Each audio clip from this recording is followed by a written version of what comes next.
The views and opinions expressed by tonight's guest and topic of discussion do not necessarily represent the official policy or position of Spaced Out Radio, Spaced Out Weekend, Spaced Out Radio Limited, its hosts, syndicated carriers, or anyone associated with this broadcast.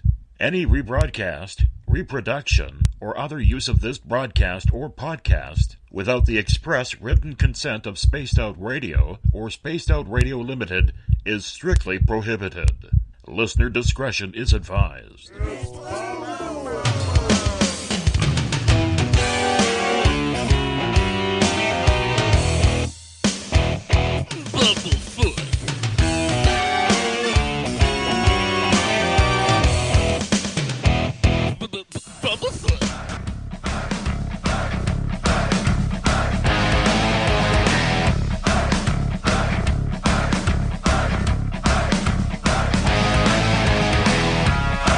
Are you experienced? Stop right there!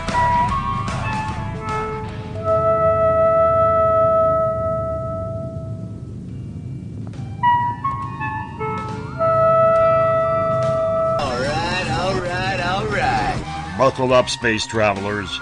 It's time to go for a ride on Spaced Out Radio. Mr. Bumblefoot? Seriously, Dave? Really? Aren't you a little old for a tinfoil hat? Hello, Toby. Bye. Love you. Spaced Out Radio tonight. I am your host, Dave Scott. It's great to have you along for the ride on this Tuesday, June 6th. Wednesday, June 7th, if you're on the East Coast or across the pond. Hope you had a great day and night. We are live right here in the Great White North on top of the mountains of central British Columbia as we are here 7 days a week. We welcome everyone listening in on WQEE 99 Rock the Key down in Noonan, Georgia, home of the Walking Dead. We are also live on the United Public Radio Network on 107.7 FM in New Orleans and over 160 countries around the world. We're also live at spacedoutradio.com, Spreaker, KTLK The Fringe FM, Renegade Talk Radio out of Las Vegas, the High Plains Talk Radio Network, and on Revolution Radio. Remember, if you're listening in on the Double R Machine, it is a donation station financed by you, the valued listener. Head on over to freedomslips.com and donate today.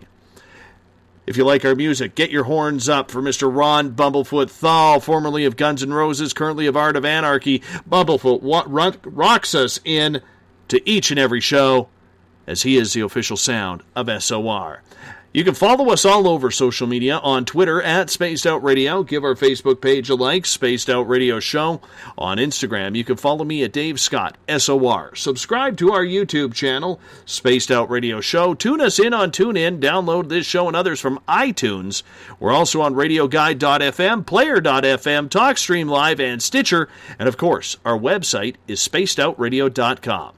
And if you go to Patreon.com for as low as $1 a month, you can become a patron of SOR as well. Now, if you want to take part in this show, you got to do me a favor. You got to sign into one of the chat rooms to connect with me. You go to our website, click on Listen Live. You can get into the chat room there. You can go on Revolution Radio, on Spreaker, on the UPRN chat room, or maybe you're one of the lucky members on Facebook at the SOR Space Travelers Club. Or if you're on Twitter, use the hashtag Spaced Out Radio. I will get your questions and comments in there as well. Now, if you head to our website for $5 a month, you can become an SOR Space Traveler. And as of right now, you can go to the Spaced Out Radio store, pick up a t-shirt, pick up a poster, pick up an SOR sticker. You can also pick up a VIP pass to the first annual Spaced Out Radio Caribou Paracon, which will be happening September 29th to October 1st in 108 Mile Ranch, British Columbia at the beautiful Spruce Hills Resort and Spa. We've already sold 3 of those. That doesn't sound like much, but considering we just launched this a couple of days ago, I'm pretty happy with that, with the event being a few months away. We've sold 3. We want to sell about 80 of them, and that's where we got to get. So I want to see all of you at the Caribou Paracon here in 108 Mile Ranch, British Columbia, because it's going to be a partying weekend, and tonight's guest will be speaking at it as well, so you got to come see her. Now, we also on our website have the Encounter Online, our news section put together by our editors, Eric Markham and Everett Thiemer. You can check out my latest blog there as well. And if you've had a sighting or an experience you can't explain, fill out an SOR Sightlines report today. We all have a spirit, and we all have a life to live that, for most of us, really isn't that tuned in. So how do we do it? How do we tune in? How do we live a more fulfilling life while dealing with life's daily circus? From chakras to clear conscious and to soul, Elizabeth April is back to speak about you and how to connect your own spiritual self. Is this possible? And if so, how do we do it? We're going to learn about that, as well as we are going to learn about the connecting energies of our past lives and how they tie into what karma has brought us forward to today. It's a night of Elizabeths, as Elizabeth April will be with us for the first 2 hours. Hour number 3, Elizabeth Anglin will join us from Spaced Out Weekend's Cosmic Passport. And we're going to talk about a funny subject she brought up this past weekend, about why she hates the paranormal. I think it's a blast. We're going to get into it tonight. Elizabeth April, welcome back to Spaced Out Radio. How are you? Thank you so much, Dave. Great to be back. And I've been pretty good recently, just kind of riding that cosmic euphoria wave that has been kind of reaching the planet. So it's been good. You know, last time you were on the air, I was actually at a Paracon in Provincetown, and you were on with James Tyson, who was filling in with me, and I apologize that I didn't get to hang out with you because you bring so much energy when you're on the show. This is your third time on, and after that first time that you and I were actually on the air, I was so moved and so wowed. And I'm going to be honest with you, not a lot of spiritual people, Elizabeth, move me, but you were one of them. And I knew at that point after the show, what the audience really doesn't know is after the show, you and I kept talking, and I was like, you have to be a monthly guest on this show. There just is no choice in that. And you're like, yeah, that sounds about right. Let's do it. And that's how we're here today. Yeah, absolutely. It just kind of worked out. I mean, vibe attracts vibe, right? And here we are. Absolutely. So what have you been up to? Oh, so many things. Just really starting to spread the message as much as possible. So I have a really big speaking engagement coming up at the end of this month, and it's the Alien Cosmic Expo in Toronto. So I'll be a panelist at that, which is pretty much a panel for experiencers. So I'll be going up and explaining some of my experiences in my life, and just kind of making people more comfortable with the fact that it's okay to experience UFOs. It's okay to have a firsthand experience with, an extraterrestrial life form. We are, what I believe and what I've channeled is that we are all our own extraterrestrial life forms. So there is no separation between us and them. It is just all of us together. So I'll be a panelist at that, and then I'll be talking for about an hour on pretty much the awakening, the Mandela effect, and what we all need to know about the shifting consciousness and the shifting realities. And you actually touched upon this in the introduction, which is all about connecting to ourselves, right? How can we connect to this essential energy on this planet and in this universe? And by connecting to this essential energy, we are all connecting to ourselves internally. But before we are able to fully connect to the universe and the gifts that, we have to offer this planet, we need to let go of our energetic baggage. We need to let go of karma. And right now, what I find is that, for me in my own life, a lot of my friends, family members, and the majority of my clients are all going through extremely, I guess for lack of a better word, traumatic situations in their life because past life karma is coming to the surface and is essentially forcing them to deal with the stuff that they haven't dealt with up until this point. So right now, I really see the divide happening within society. People are either rising to the peak of their potential or they're falling further and further asleep. And it all comes down to what decision you will make about the present moment and where you want to move forward for the future. So I really do see that, there's this crazy divide happening, and I'm so happy that we can get into some of this information, because guaranteed some of the people listening are also going through this really weird energy, time, reality divide, this shift that's happening, this awakening. And it can be very tumultuous and very painful for some people, emotionally and physically. Mm-hmm. Yep. I'm glad I don't suffer from things like that. It's just my depression and anxiety that I have to beat every now and again out of me. And, I got to admit, it's a touchy subject with me right now, because I have been dealing with a lot of my depression and anxiety the last couple of weeks.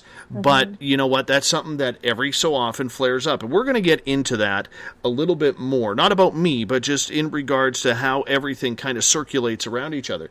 But while you're at the Alien Cosmic Expo coming up, you have to do me a favor. Mm-hmm. You have to find Ryan Stacy. Okay? Because he's getting a package of Spaced Out Radio stickers. So you have to grab yourself a sticker, and I'll make sure there's something else in there for you.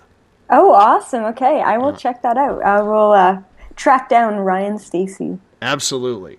And actually, Ryan surprised me today. He's making a bunch of DVDs that he will be selling there, and on his DVDs, he has actually put the Spaced Out Radio Alien Head logo, the Carl logo, on the CDs. So that is really cool. But I'm more excited right now to let everybody know you are actually going to be traveling west to right here in central British Columbia to be a speaker at the first annual Spaced Out Radio Caribou Paracon, September 29th to October 1st. Yeah, I'm so excited. It is going to be so much fun, and I'm really looking forward to it. Are you going to give us a tip? I know it's months away, but give us a little tip of what you would be speaking on out here. Well, there's a lot of things that I want to kind of bring to the table. So, I'm sure people who have listened to my other radio shows and maybe my YouTube videos, like I'm kind of like I'm like a loaded question, you know what I mean? There's so much information that I want to present to people. So yeah, I want to talk about the awakening. Yes, I want to talk about the Mandela effect and the shifting realities and really the splitting of the quantum matrix at this time. And then, I want to really cap it all off on how aliens, extraterrestrial life come into play with regard to the splitting of the matrix, this time shift, and this awakening. And how their kind of hand comes into play with all of this kind of stuff, which is pretty cool. So I'll be talking about a variety of things, but it will all be leading up to essentially who we are, why we're here, and what's next for this human race. I look forward to it because I'm curious, what are you going to do in the nights? Because we got the ghost hunts going on. We have the UFO watch. We have the live radio shows that's going to be broadcasting in the official SOR bar at the hotel. Awesome. What are you going to be doing? Tell me. Are you going to mix it? Are you going to mix it all up? Yeah, absolutely. I want to get a piece of everything that weekend. So, do the UFO watch, the ghost hunting, and then maybe listen in on some radio shows and talks, and that'd be great. So, a little bit of everything. I can't wait for you to get here because it's going to be an absolute blast. And before we know it, the Spaced Out Radio Caribou Paracon is going to be right here and underway. And you know what? I just really hope that we can get this thing going for the first one. The first one's always scary. You know what I'm saying? The first one is always scary. But I think we got a good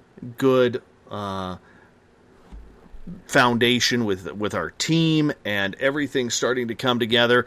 So it's starting. And there's no turning back now because tickets, VIP passes have already been sold. Ron Moniak got 2 today. Yes, Ron from Saskatchewan is driving out with his wife, so it's going to be a blast. So let's now focus on a little bit of you, because every now and again, usually every day, we have some brand new listeners. How did you come into your abilities? Yeah, so I mean, I was born with the abilities that I have, and it's been, the process throughout my short life to kind of fine tune those abilities. I am only 24 at this point in time, but I am quite an old soul. So, I mean, through a series of many different kind of triggers, you could call them, have really helped me awaken to who I really am. So, yes, I was born with the abilities to see energies, spirits, spirit guides, vibrations, chakras, all of that great stuff. But then I started having a very clear recollection and flashback of past lifetimes on this planet after a past life regression that was done on me at the age of 16. And then moving forward, at the age of 18, I had my first ever conscious abduction, although I have been abducted before when I was younger. And after the conscious abduction, once again, I had this huge awakening moment where I started having all of these flashbacks of myself as an alien or an extraterrestrial on one of these spaceships. And so then not only did I start realizing myself as this old soul who has been on this planet for many, many lifetimes, but I really started realizing that who I am right now in this present moment is not just who I see in the mirror. It's actually so much deeper than that. And it goes so far back, it goes off of this planet. And that's really who I am, and that's really where I come from. And once again, for those of you who maybe know me but don't know everything, I do come from the species, the tall gray Zetas. So, I mean, the grays have been pretty looked down upon in our society, but I'm kind of here to change things, and I'm really here to kind of stir up the pot as far as what people really perceive aliens and extraterrestrials to be. And it really helps that I've got this very presentable kind of smiling face, right? I mean, I'm the least intimidating person you could ever possibly think is this crazy, scary, 8-foot tall, Zeta being, right? So I've put myself in this body, in this lifetime, at this time, very specifically, to help people open up and to understand that we are all the same thing, and essentially, like, we are all these extraterrestrial beings when we kind of tear back the layers of this projection of this illusionary reality. And the other thing too, I just want to mention is that some people call me the universal Google, right? So it's like, imagine you having the Google search engine in front of you, but this is the Google search engine for universal truth. So anything you need to know, it's like an instant tap in. It's an instant channel for me. Whatever it is, no matter where it is, no matter what reality, dimension, timeline, I'm actually able to tap into that. And fortunately for me, I'm grounded enough to then translate all of that information from these other dimensions into something conceivable to humanity in this lifetime. So, if anyone does want to ask questions, I love getting into universal truths. And if someone's like, well, what does that mean? It's pretty much anything related to energy, right? So any sort of topics, any concepts, I am totally open to getting into, even though I know that tonight is all about you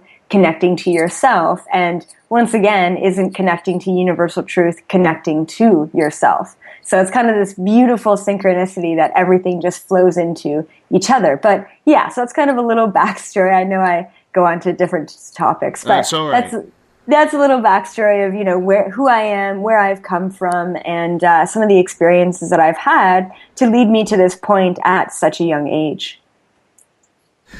You mentioned old soul. You're an old soul. There's a lot of people who believe they're an old soul. I look at my daughter, and from the time I met her, when she was born at 5 pounds, 13 ounces, and she knew she had me wrapped around her finger the moment she came out via emergency C-section. You just looked at her, and she just seemed different. She didn't seem new. She seemed, even though I'm looking at a brand new, small, tiny baby, she just seemed old. Is that the best way to describe what it means to pick up on somebody who's an old soul? Yeah, absolutely. I mean, there's a couple of things that you can think about or look at when thinking about an old soul, but it's really just the wisdom beyond the years, right? So regardless of age, that person has a wisdom, a depth to them. And it was very intuitive of you to pick up on that right when she was born. But usually when the child starts to really talk and walk and develop, that's when you start to really tell that, wow, this child is something a lot more, than I originally thought, than just this child in front of me. And the other thing too is, children who don't really understand this society or get along with the school system. I find a lot of children who are hyperactive. So ADHD children are actually just hyper aware. So their minds process things at an exponential rate. And I call them old souls. They have wisdom beyond their years. And unfortunately, this society is very traditional and can't keep up with these children. So it's kind of unfortunate, but I do see a lot of alternative schools popping up, which is so beautiful because they are supporting and helping to support these children who need it the most. So we're going to rattle off some questions early tonight because, well, they're already piling up, and I know I'm going to get way behind. Yeah. This one comes from Catherine. She's saying, why do I only operate on 3 hours of sleep? Am I just charged that way? It's been that way since I was itty-bitty. Okay, interesting, yes. So this is great. Actually, it's so interesting, Catherine. I'm pretty I don't know what it is. Maybe it's the energy tonight, but I'm pretty tuned in right now. The first thing that came to me was with this question is that you have actually lived a past lifetime as a breatharian, okay? And I'm just going to put it out there. I don't know if you know this term, but pretty much what it is someone who lives and breathes off of their breath and off of the nutrients in the sun and what they receive from pretty much the outdoors. So this person, breatharians, they don't eat anything, and they very, very rarely drink water even. And most of their lives are spent in meditation. And also in this lifestyle, it is very common for these people to not need any sort of sleep. So they work on a very limited amount of sleep because they are receiving everything they need all the time. And they're constantly in this state of meditation. Now, the biggest thing is that you have to make sure that your weird, sleeping patterns are not because you can't quiet your mind, but it's because you simply don't need that extra sleep. And I think that that's more of the case is because you've had this for so long. So I want to say that this is connected to a past lifetime. You're just living through this. And it's all about, working with your energy appropriately. So it's really great that you have that because I'm pretty much the exact opposite. I can never get enough sleep. Not saying that I'm ever tired because I'm not, but once I'm sleeping, you will not be able to get me up for the next 10 hours. I love sleep. I love dream time. And that's, so it's just so interesting. But I also, I don't know, Catherine, if you're an energy worker.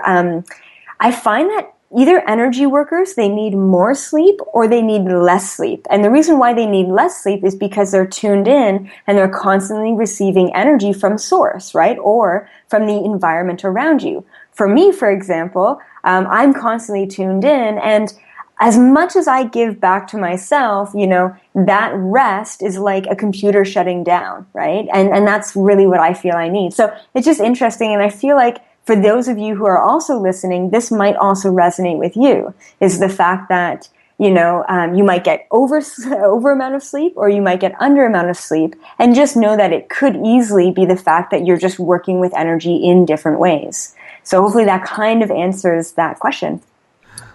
BTO is asking, Miss April, are you technological or natural hybrid human? Oh, okay, cool. Yeah, so absolutely, I would say natural. And I pretty much say that I am a vibrational hybrid. So in that sense, I am coexisting as my human being, but also coexisting as this tall gray Zeta, and his name is Hira. So he's a male.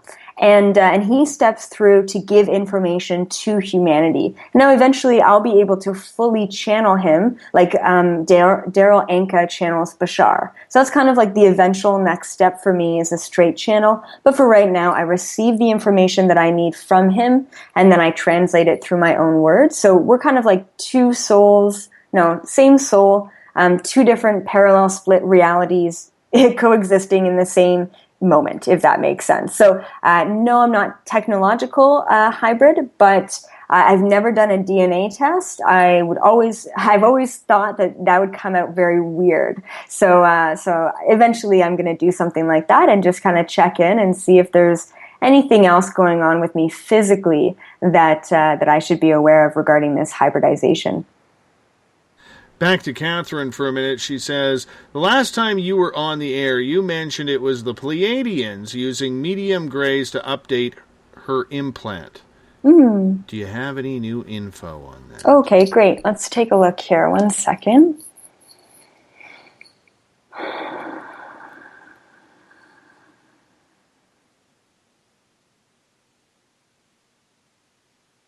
Okay. So they are pretty much just validating that it's still going on, this updating process. You're still releasing some stuff. You're still purging some stuff, Catherine. It definitely seems like this summer, and I want to say I mentioned this before, but I don't remember what I channel. This summer is going to be the summer of like opening yourself up and experiencing. And that's like the word that really comes up with you is experiencing.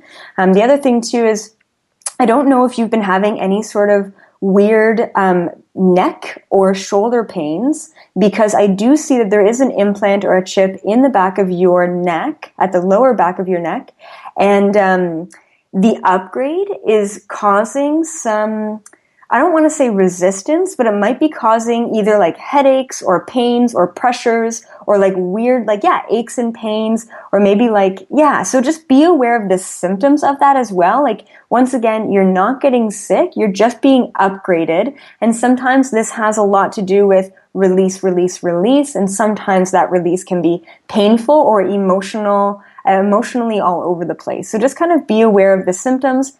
As of right now, I don't see a lot of big changes, but that's okay because you're shifting your energy so rapidly that you're really opening up your third eye and your crown chakra energies. So you will be experiencing a lot more than usual coming up this summer.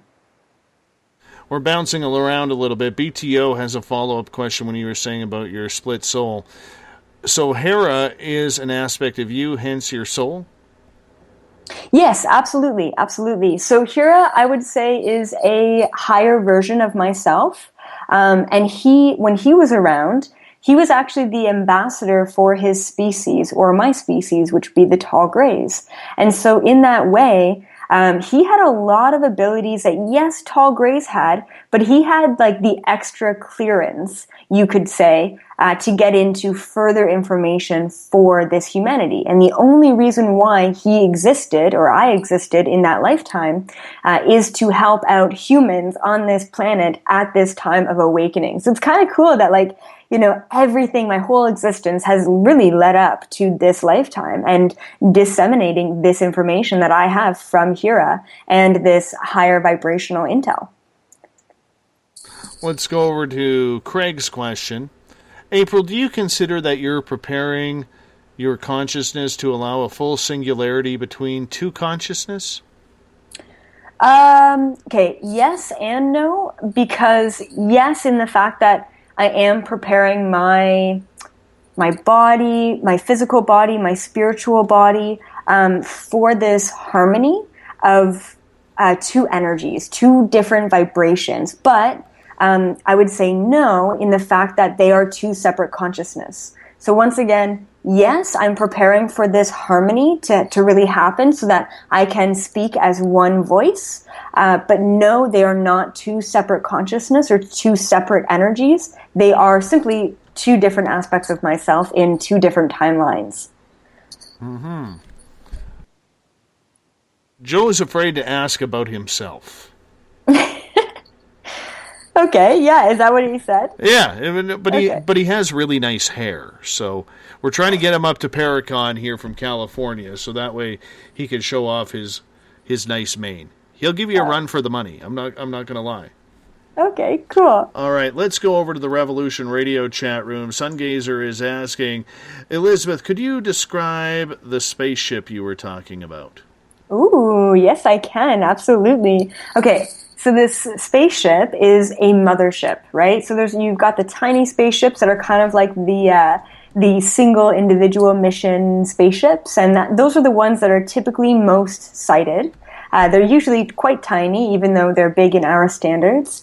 But this mothership is huge. Like, I can't explain how big this thing is. And it's actually just outside of Earth's atmosphere.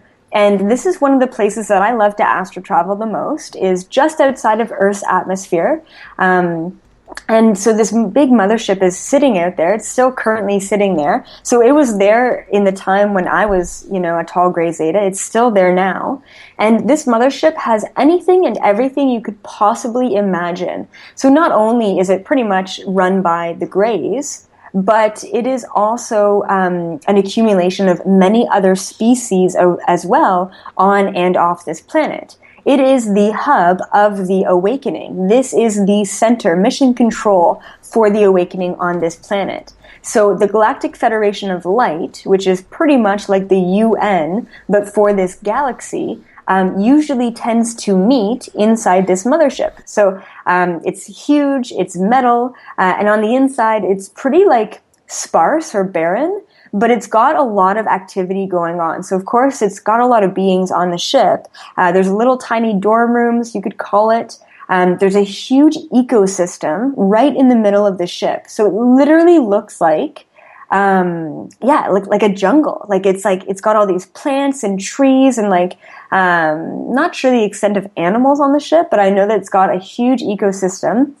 And then it's got all these shops and weird things as well going on. But yeah, it's huge, and it's like its own planet, or it's its own hub, or it's its own country. You know what I mean? For these gray beings, which is so beautiful. And then that's mission control, and then they go from there to carry out all of their tasks.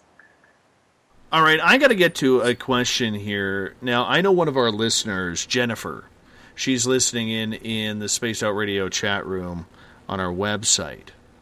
And I'm asking this for her because 2 months ago she came to my first ghost hunt at the museum, which you will get to go to when you come out here for the Paracon.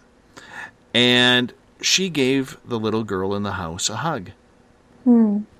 And 2 days later, Jennifer noticed scratches all over her side. Oh. So, was it the little girl who scratched her, or was it the ghost cat that we learned about last night, or last time we were there? Oh, interesting. Okay, good question. Let's just take a look. 1 second. And then how long ago was the first visit where she hugged the little girl? This happened in April, on April 8th, to be exact. Okay, perfect. 1 second. Oh, yeah, okay, for sure. It definitely wasn't the little girl, and I can validate it was the ghost cat. The little girl is not, she wouldn't do that, you know what I mean? Her vibration and her energy, that's just not her. She's so soft and gentle and, full of love and compassion. There would be no reason for that, so I did get confirmation that it was indeed the cat. That makes sense, because that cat, we didn't know the ghost cat was in the house. Okay, yeah. We had no clue until a couple members actually checked their audio afterwards, and they actually caught the EVP of the cat. Now, the little girl was in that room. She was very active that night, very active. Wow. It was amazing.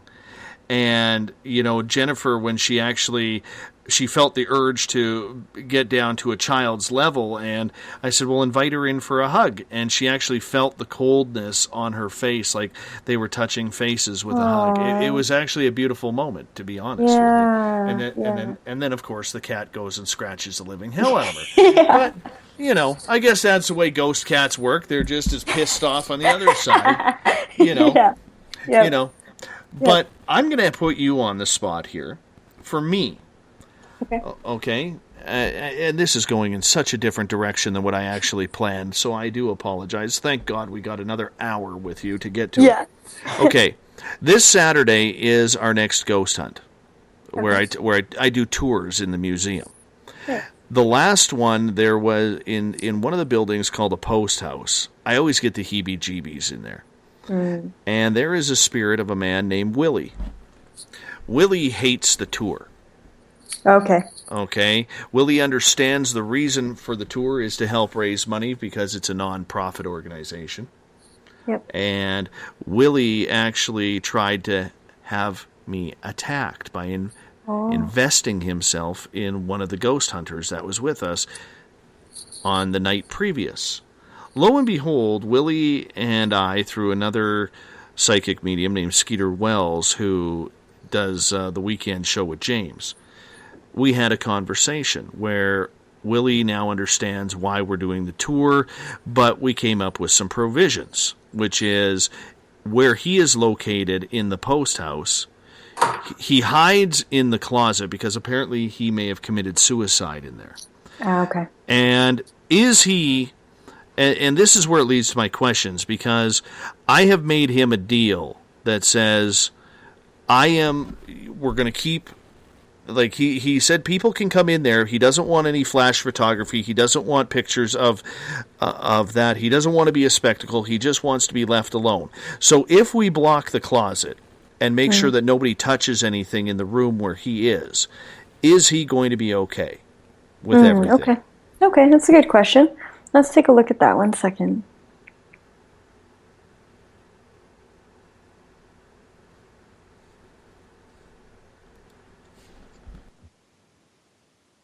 Okay, yeah, so it seems like he will be fine with that. He does like to roam around, so although his closet is his sanctuary, he does like to roam around, and I pretty much told him that people were going to be coming through, and he doesn't like that. He's a very grumpy man. And, I mean, who wouldn't be if they're a ghost, right? But, so he didn't like the fact that people were going to be running or walking around, roaming around. And I said, look, like, you can go in your closet, no one's going to touch that. And I said, you have so much other time on your hands to roam around freely. You know what I mean? It's not like these things are like all the time. So he pretty much grumbled or whatever, and he was fine with it. So I think he's in full well understanding of the situation and what's happening. And as long as you don't touch the closet, then he's going to be fine with that. And he's just going to be chilling out in the closet when people come through. So. All right. Yeah. Because one of the things he requested through Skeeter was that before the ghost hunt, he and I have a talk. Ah, interesting. And I am to bring 2 bottles of beer. Not cans. Not cans, 2 bottles of beer. And he said he will get his point across. I have to twist the cap. Okay? But I'm supposed to leave the cap on there, and he will remove the cap. Do you think he will remove the cap in front of me, or is it going to be one of these situations where I'm going to have to walk out of the building and then he'll remove the cap? Let's see. Because him and I are going to have a beer together.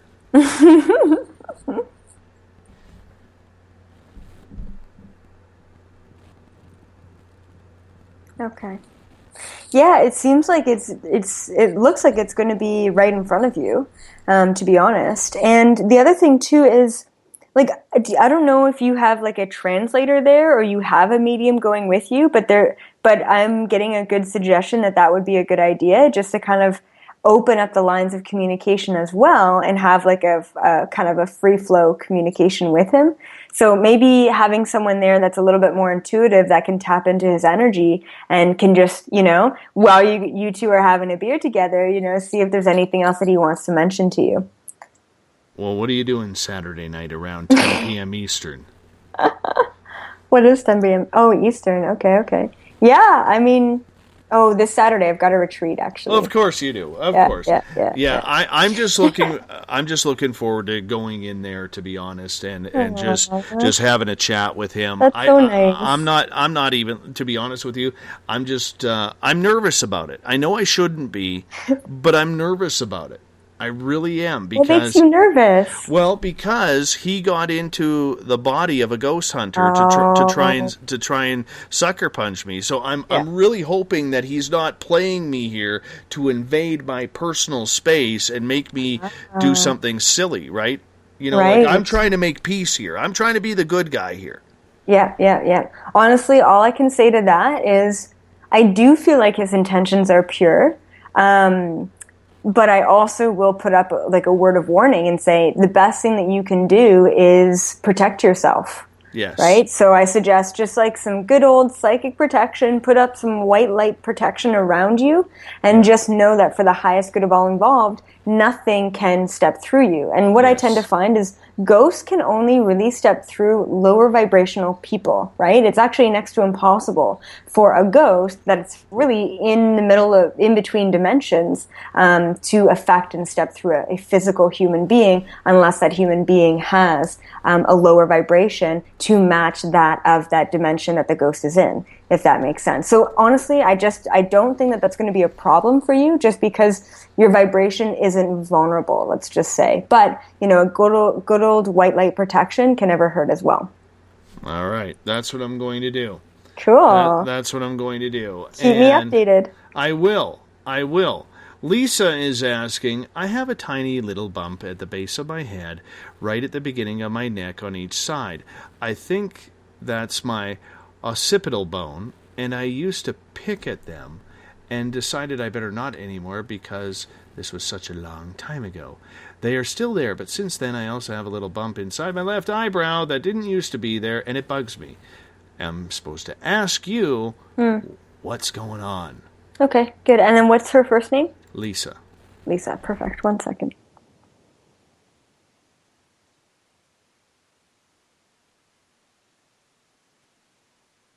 Okay. Interesting. Okay, so a couple of things here, Lisa. First thing is, all I'm hearing is release, and what I'm also hearing is build up, okay? So the fact that you haven't been releasing certain energies, it's been building up, and now it's actually being manifested through these little bumps.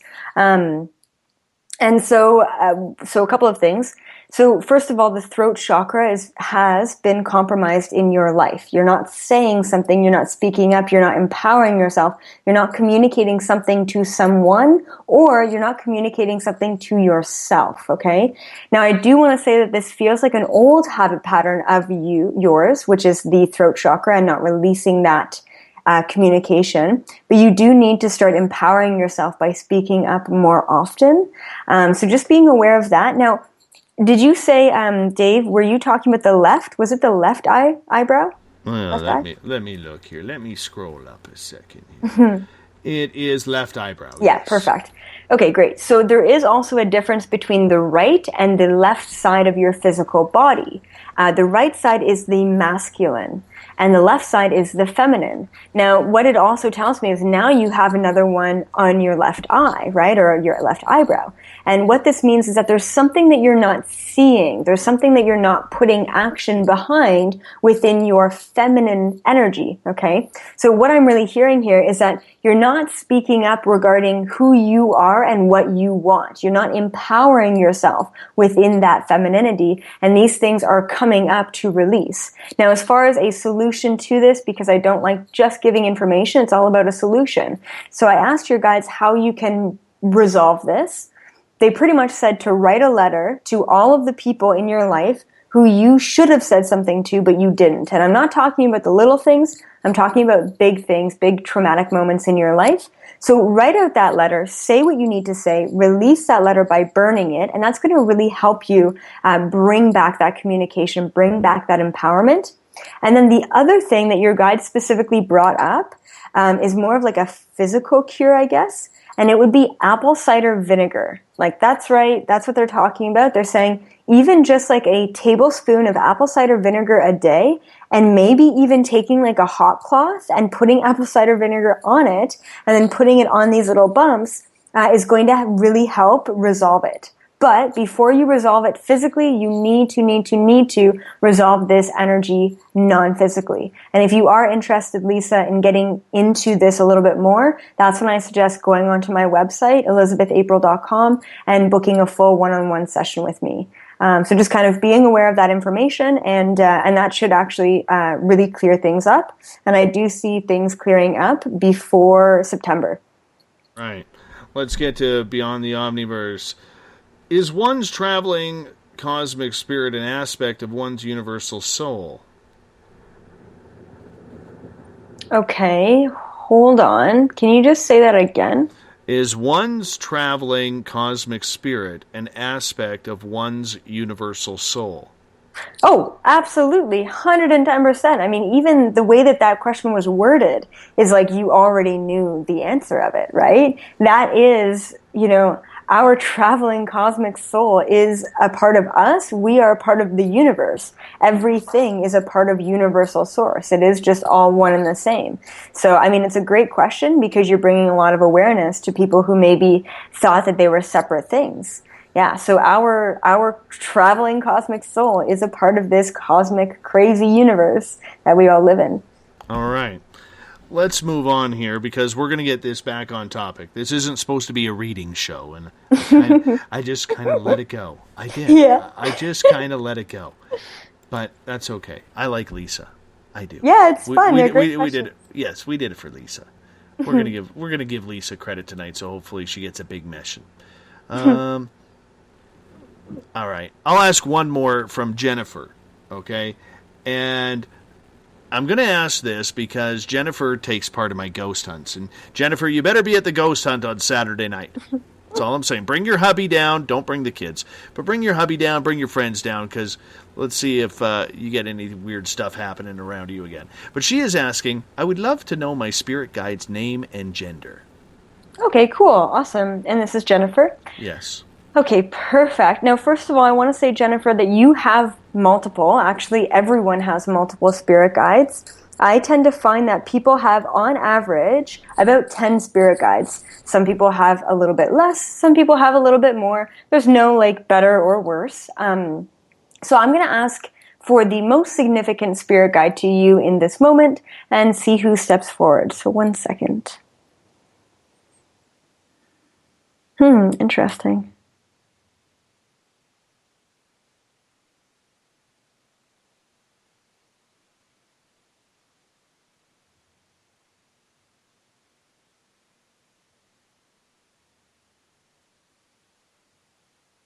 Okay, great.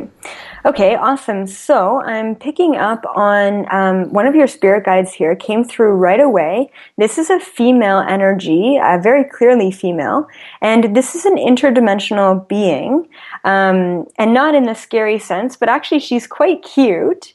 And it is a hybrid between a half Lyrian and a half elemental being, and I want to say elf. So it's really cool. I've experienced Lyrians before, and I've experienced elfish-like beings. And this is actually a combination or a harmony of both. So if you don't know what a Lyrian is, it is like a cat-like being. So pretty much like a human that looks like a cat or mixed with a cat. And now you have a human cat mixed with a elemental, elfish-like being. So I see the pointy ears, short hair, very human-like face and features, 2 arms, 2 legs, standing upright, which is pretty cool. And she's very, very innocent, but also very, I don't know, she's cute and she's fun, and her name kind of represents all of it. It's a chosen name. It's not a translated name. So it's not from her language. It's just a name that she gave me, translated. And the name is Trixie. So you can call upon Trixie anytime you want. And she's going to really help you out just at this time, really combating all of the different weird reality shifts that are happening in your life at this time. She can really, she's very easily adaptable, especially as a hybrid. So just kind of being aware that you can call upon Trixie anytime you want to help you adapt to life situations. All right. Let's get to Joe's question. Joe is saying, I don't know if I should ask if something has been watching me for years, or what did I do in a past life to deserve this one? Oh, okay, perfect. Joe, okay, so let's take a look here, Joe, and see what's going on with you. Okay.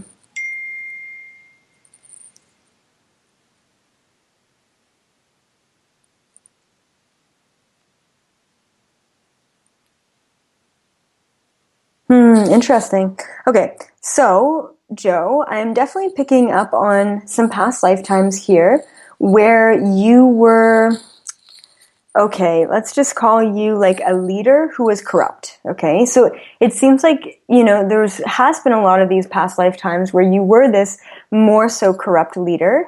And so this is not like an uncommon story. But what's happening now in your life is the fact that all of the people that you have really negatively affected in these past lifetimes are coming back around in this lifetime right now to kind of make your life more difficult, okay? And so right now, it's almost like the universe is giving you an opportunity to bring closure with these people or these situations of the past. It seems like there's a lot of things in your life right now that are repeating themselves. And I don't want to say the same people necessarily, but the same lessons. So maybe taking a look at the situations that are currently going on and asking yourself where you've seen the lesson before in your life.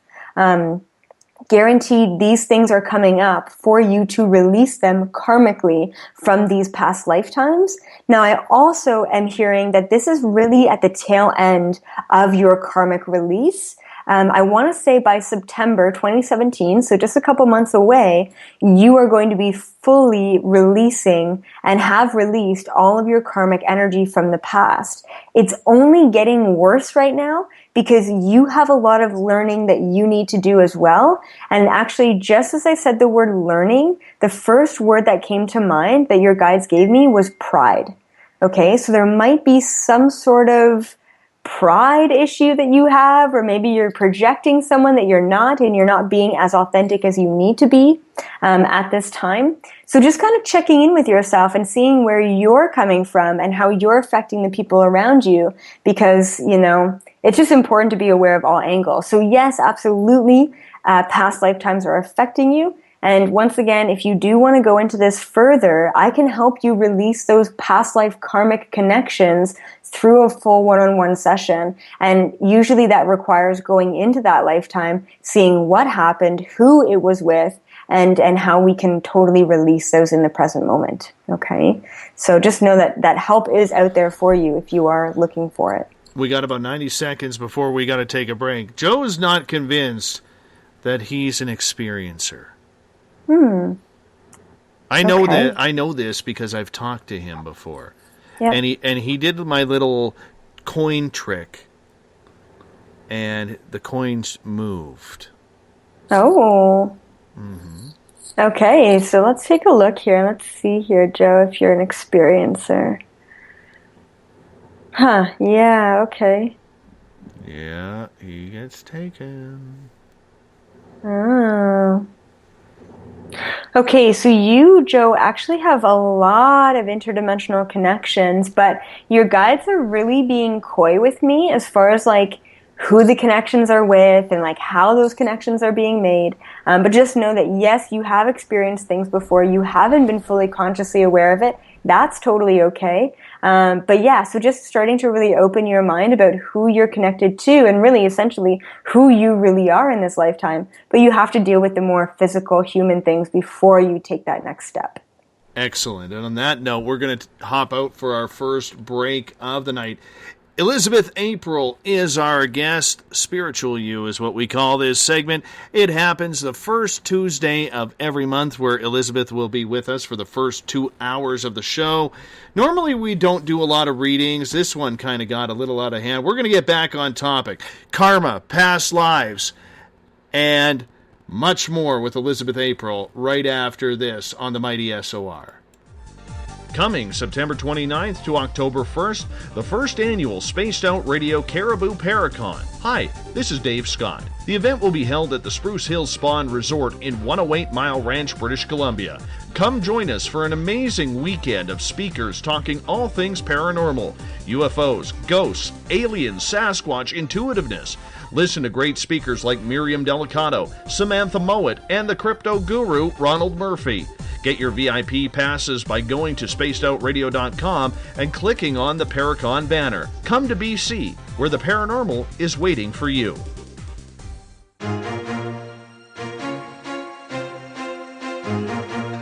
From coast to coast to coast, Blacklight Uncharted is taking on the paranormal across Canada. From ghostly hauntings to the UFOs flying above in conjunction with MUFON Canada, we're closely investigating what's going on in the northern skies and checking out the apparitions that walk among us. Check out our videos right here at spacedoutradio.com. We want to know your thoughts, we want to hear your experiences, and we want you to share your stories. The answers are out there, and we intend to find them.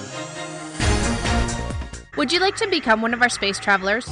All you have to do is click on the Space Travelers icon at spacedoutradio.com. For only $5 a month, you can get access to some great prizes, as well as private monthly shows, newsletters, and a members-only section on our website. Become a space traveler today. It's paranormal news at its finest. Welcome to The Encounter.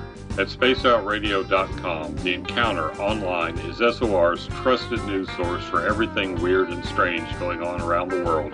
This is news editor Eric Markham. Our team of journalists are scouring the planet for those strange stories that rarely make the mainstream. No fear-mongering or fake news here. Head over to spacedoutradio.com and encounter The Encounter.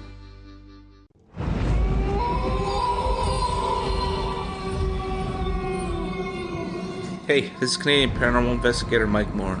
The third Wednesday of every month, I'll be teaming up with Dave Scott to bring you Ghosts of the Great White North.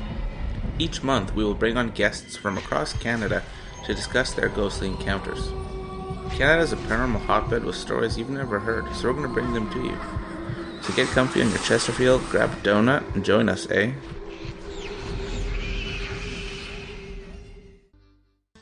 Have you had an experience you can't explain? Had a run-in with ghosts, maybe Bigfoot, or seen lights in the sky? Hi, I'm Mike Schmidt from the SOR Sightlines. I'm here to investigate your sighting. Head to spacedoutradio.com and fill out a report on the Sightlines. All your information is 100% confidential, and I will help you figure out what you've been seeing. File your report, and let's find out the answers together. Visit purpleplates.com today. For over 40 years, the Purple Energy Plates have been delivering amazing results for their many customers. Inspired by the great genius Nikola Tesla, the harmony, healing, and energetic effects of the plates have proven over and over to be beneficial and often miraculous to thousands of customers. With their money-back guarantee and the many benefits, how can you afford not to get one? Check their site for daily specials and choose from their many energy products. You won't be sorry. Visit them today at purpleplates.com for mind, body, and spirit, and expect a miracle. Are you interested in advertising on Spaced Out Radio? Head to our website at spacedoutradio.com and click on our advertising tab. There, you will find an assortment of ways you can get your product out there with us, from radio commercials to banners and social media. Have a product you like our hosts to endorse? We can do that too.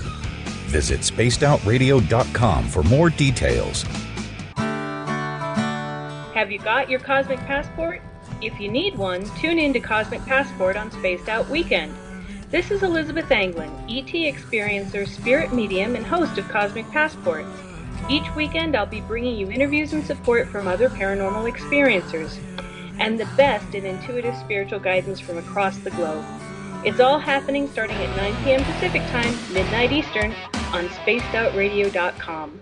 From British Columbia to Northern California, Pacific North Weird has Cascadia covered. Check out our feature videos at spacedoutradio.com, where I, Vincent Zunza, and my super sleuth partner Alexandra Sullivan track down the weird and strange stories from around the Pacific Northwest. From Bigfoot to Mel's Hole and everything in between. This is what makes life exciting. So why report the normal when we can report the Pacific North Weird? right here at spacedoutradio.com. Oh, there's only one way to rock. Loud and proud. In high definition. Radio 702 rocks. Las Vegas. Every Saturday and Sunday night, as Dave Scott wanders aimlessly in the wilderness, you can come hang out with me, James Tyson, in Spaced Out Weekend. Starting at 9 p.m. Pacific, midnight Eastern, I'll take you along as we talk with some of the best experts in their fields. SpacedOutRadio.com is the place to find us. So sit down, relax, put your feet up. Enjoy the topics like the paranormal, supernatural, intuitiveness, and so much more. Hope to see you there. Don't have time to listen to Spaced Out Radio Live? Wherever you are, the car, the office, the shower, or even if you're traveling, we're right here for you. Each Spaced Out Radio show can be found on iTunes, TuneIn, and on our YouTube channel, Spaced Out Radio Show. It's the perfect way for you to catch up on our shows. For more information, just head over to our website, spacedoutradio.com, and tune in to us today. The views and opinions expressed by tonight's guest and topic of discussion do not necessarily represent the official policy or position of Spaced Out Radio, Spaced Out Weekend, Spaced Out Radio Limited, its hosts, syndicated carriers, or anyone associated with this broadcast. Would you like to connect with us? Head to spacedoutradio.com for all your latest show info. And hit us up on Twitter using the hashtag Spaced Out Radio. Now, back to Dave Scott and SOR. Welcome back to hour number 2 of Spaced Out Radio tonight. I am your host, Dave Scott. Tomorrow night in the program, we get into Morgellons disease. Cindy Holman and Marianne Middleveen are going to join us to tell about this disease that is yet undiagnosed by the medical community, yet so many people are suffering from it. Tomorrow night, 9 p.m. Pacific, midnight Eastern Time at spacedoutradio.com. We want to welcome everyone listening in at WQEE 99 Rock the Key down in Noonan, Georgia, home of the Walking Dead. We are also live on the United Public Radio Network on 107.7 FM in New Orleans and over 160 countries around the world. Good to have you with us as well. We are also live on KTLK, The Fringe FM, Renegade Talk Radio out of Las Vegas. And if you're listening in on Revolution Radio, the Double R Machine is a donation station financed by you, the valued listener. Head on over to freedomslips.com and donate today. Bill Cardwell has set the password for tonight in the SOR Space Travelers Club. Dicearchy, or is it Dicearchy? One of the two. Dicearchy is your password for tonight in the SOR Space Travelers Club. Bill sets a password each and every night right here on the mighty SOR. Now, if you want to follow us on social media, you can do so on Twitter at Spaced Out Radio. Use the hashtag Spaced Out Radio if you want to connect live with me during the show as well. Give our Facebook page a like, Spaced Out Radio Show. You can tune us in on TuneIn, download this show and others on iTunes. You can also visit our website, spacedoutradio.com, where we have a plethora of features for you, including joining the SOR Space Travelers Club for $5 a month. Read up on the encounter online, our news section put together by Everett Thiemer and Eric Markham, and you can go to the Spaced Out Radio store, where right now you can pick up an SOR t-shirt, sticker, a poster. I will personally autograph it. Or maybe you're looking at coming to our first annual Spaced Out Radio Caribou Paracon, September 29th to October 1st. We'd love to have you. VIP tickets are on sale, 10% off until July 31st. Make sure you get your full access pass today. We want to see you at that event right here in the central heart of British Columbia. Elizabeth April is our guest tonight. She is a monthly contributor to this show, coming on the first Tuesday of every month. Elizabeth, welcome back. Thank you for having me. Absolutely. We really appreciate you coming back. I want to get into past lives here, because there's a lot of talk out there that maybe we're all connected and our soul continues to recycle and recycle and recycle, and there's always something that we have to learn from a previous path. What's your opinion on that? Yeah, so past lifetimes are pretty much the quintessential essence of why we're all here. Okay, so it is the very reason we are all manifested again and again and again. And this is actually the first concept that I ever played around with regarding spirituality, because it is so key. It's so important for all of us to really, truly understand. And what I understand from it is that whatever it is that we create or manifest, or there's a situation that comes along in our life that is unresolved, okay? So either you walk away, or there's a freak accident, or, you don't talk about something, it's creating karma.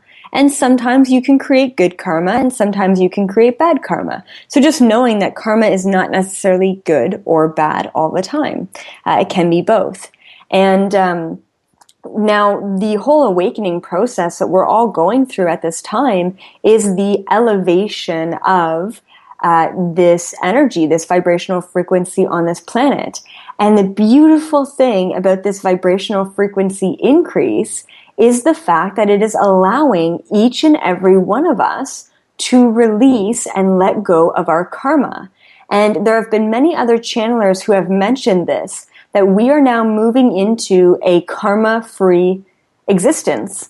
And in that way, we no longer are confined to this planet anymore. The only reason why we've come back here in lifetime after lifetime, seemingly learning the same lesson over and over and over again in different ways, is because of karma. We need to reconnect with the people that we damaged or that damaged us in past lifetimes so that we can conclude whatever it is that happened that was unfinished so that we can move forward and move on in life. And karma is so important at this time because we are all attracting this negativity in our lives to purge all of the energetic baggage we've been hanging onto. Now, just know that you don't have to have these vivid flashbacks or remember these past lifetimes to have these past lifetimes. So just know that that's totally possible and you're just not consciously aware of it. Each and every one of us has had multiple past lifetimes, if not infinite past lifetimes. But then again, what is the past when time is simultaneous? But that's another concept. So this is what I'm talking about, is releasing the karma of these past lifetimes so that we are free and clear to move forward. But before we can release it, we need to attract it again in our lives, bring it up to the surface, and then we need to purge it or release it in our lives. So what I tend to find right now is that all of the relationships that people are getting into or attracting at this time are karma-filled relationships. So you feel a strong pull, you feel a strong connection, you feel a draw to this person in your life. And maybe it's a coworker, maybe it's a friend, maybe, it's a friend of a friend, whoever it may be. But you have this strong pull, and it's because you've known them before. It's because they've been in your life before. It's because you have karma with them. And what I tend to find with karmic relationships is that it happens really quickly, it's very powerful, it's very passionate, and then it tends to end just as quickly as it began. And once again, this is because we are now releasing the karmic hold on us at this time on the planet so that we no longer need to attract old situations. So moving forward, we're all breaking our karma. We no longer are obligated to come back here because there would be no point, no reason to coming back here. And in that way, every single thing that we do, every decision we make, every step that we make in our lives is new. And that's why the awakening is new energy. No matter what you can do that is new, I suggest you do it because you're no longer needing to work with this old energy anymore and to perpetuate these lessons that you haven't been able to learn. It's time to, take that step in the right direction, pull up your own socks, and really learn what you've been resisting to learn for a very long time. And that's why it's kind of rough on a lot of people right now, because we're all being forced to take a look at ourselves and to really examine the baggage or the unnecessary energy we all have in our lives. And essentially releasing that is releasing this past life karma. So past lifetimes is a huge concept. It's affecting each and every one of us, whether you believe it or not. It is ingrained within our vibrational frequency. All of our past lifetimes are actually a part of us and a part of our soul. And it's really a part of these Akashic records. So I can go into any one of your Akashic records and take a look and see what is blocking you from moving forward in the present moment. And this is really the only blocks that we're experiencing at this time is past life blocks. So it's so vital and so important that we go into them and we fully understand this concept. And then eventually we're not going to know and need to know and understand this concept because it's no longer going to be affecting our lives as it is currently. A lot of people say they can recall their past lives, but a lot of people have no inkling that it ever existed, that we're a one-and-done society when it comes to living, and, there's a lot of skepticism that goes along with that, and you can't blame people for that. Has everybody had a past life? Absolutely. So I've done a lot of past life regressions, and then I've even done more past life exploration with my current clients in order to update them and awaken them, essentially. And I have never met anyone who has never had a past lifetime before, like literally. And, I've met a lot of people. And I mean, in the past year, I had 500 clients alone. So if you could imagine that over the past 4 years, how many people I've met and how many past lifetimes I've seen. There's never been one person that has never lived before. You know what I mean? So, and then the other point that I want to make about this, my guides are just reminding me, is the fact that, I believe that right now on this planet, we are all older souls. And the reason being is because we're all experiencing this crazy ego death and this crazy karmic connection, disconnection, and we're all awakening exponentially. And in order to just awaken ourselves and deal with these deep-rooted issues, we need to be more aware, we need to be more wise, and we need to have that information under our belt from these past lifetimes. So I really do find that the majority of the people, no matter how you label them as awake or asleep, are older souls, and they are ready and prepared to deal with the energy coming at them, whether they are consciously aware of it or not. How far back do some of these past lives go, and are they multiple? Yeah, so regarding your question about being multiple, what do you mean by that? Are they multiple past lives, or is it just one? How does it work for those of us who don't know? Yeah, for sure. So when I tap into your energy, everyone has multiple. Everyone has a lot of past lifetimes. So I see these Akashic records. It looks like, to me anyway, everything's visual, and it looks like a file cabinet. It looks like I'm opening a file cabinet with all these file folders in it, and I'll ask their guides specifically, what is the number one most significant past life to this person at this time? And they will totally kind of bring me right to that past lifetime that is most significant to them. And usually it's either one of their most powerful past lifetimes or it's one of their darkest past lifetimes, because this is what we're all releasing at this time. So I tend to see multiple. It goes back really far. I mean, as far back as you could imagine. And like I said, I've seen past lifetimes that go back before the existence of this entire planet. So, and that's obviously off this planet and in other dimensions. But, time is kind of weird when you get into that energy, and the past, the present, and the future, I truly believe, don't really exist. And when you go beyond this dimension, as I do all the time in astral travel and universal exploration, time doesn't exist in the linear format that we see it here today. So, I go into past lifetimes, but they could also be future lifetimes. And so I've gone back into Lemurian times on this planet a lot.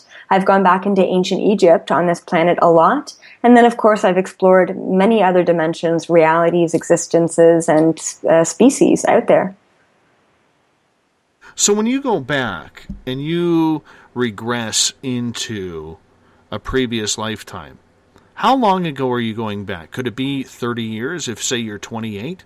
Could it be World War I, World War II? Yeah, absolutely. So it's interesting. So I've gone back really far, and I've also kind of stayed around this same timeline. And one of my best friends, actually, she was born in this lifetime, believe it or not, without a hip. Okay, so like her right hip was completely missing when she was born into this lifetime. It's not a genetic disease, it's not a disorder, and the doctors and specialists have never heard of this before in their lives. Someone that is completely born without a bone in their body. It's very abnormal, very rare. So of course, she comes to me, we meet up, and before we were good friends, she saw me for a session, and she asked me, okay, what's going on with this hip? I have a fake hip, it's always been this way, and I was born with this, and no one can explain this to me. And so I go into this past lifetime with her, and she was born in 1902, okay?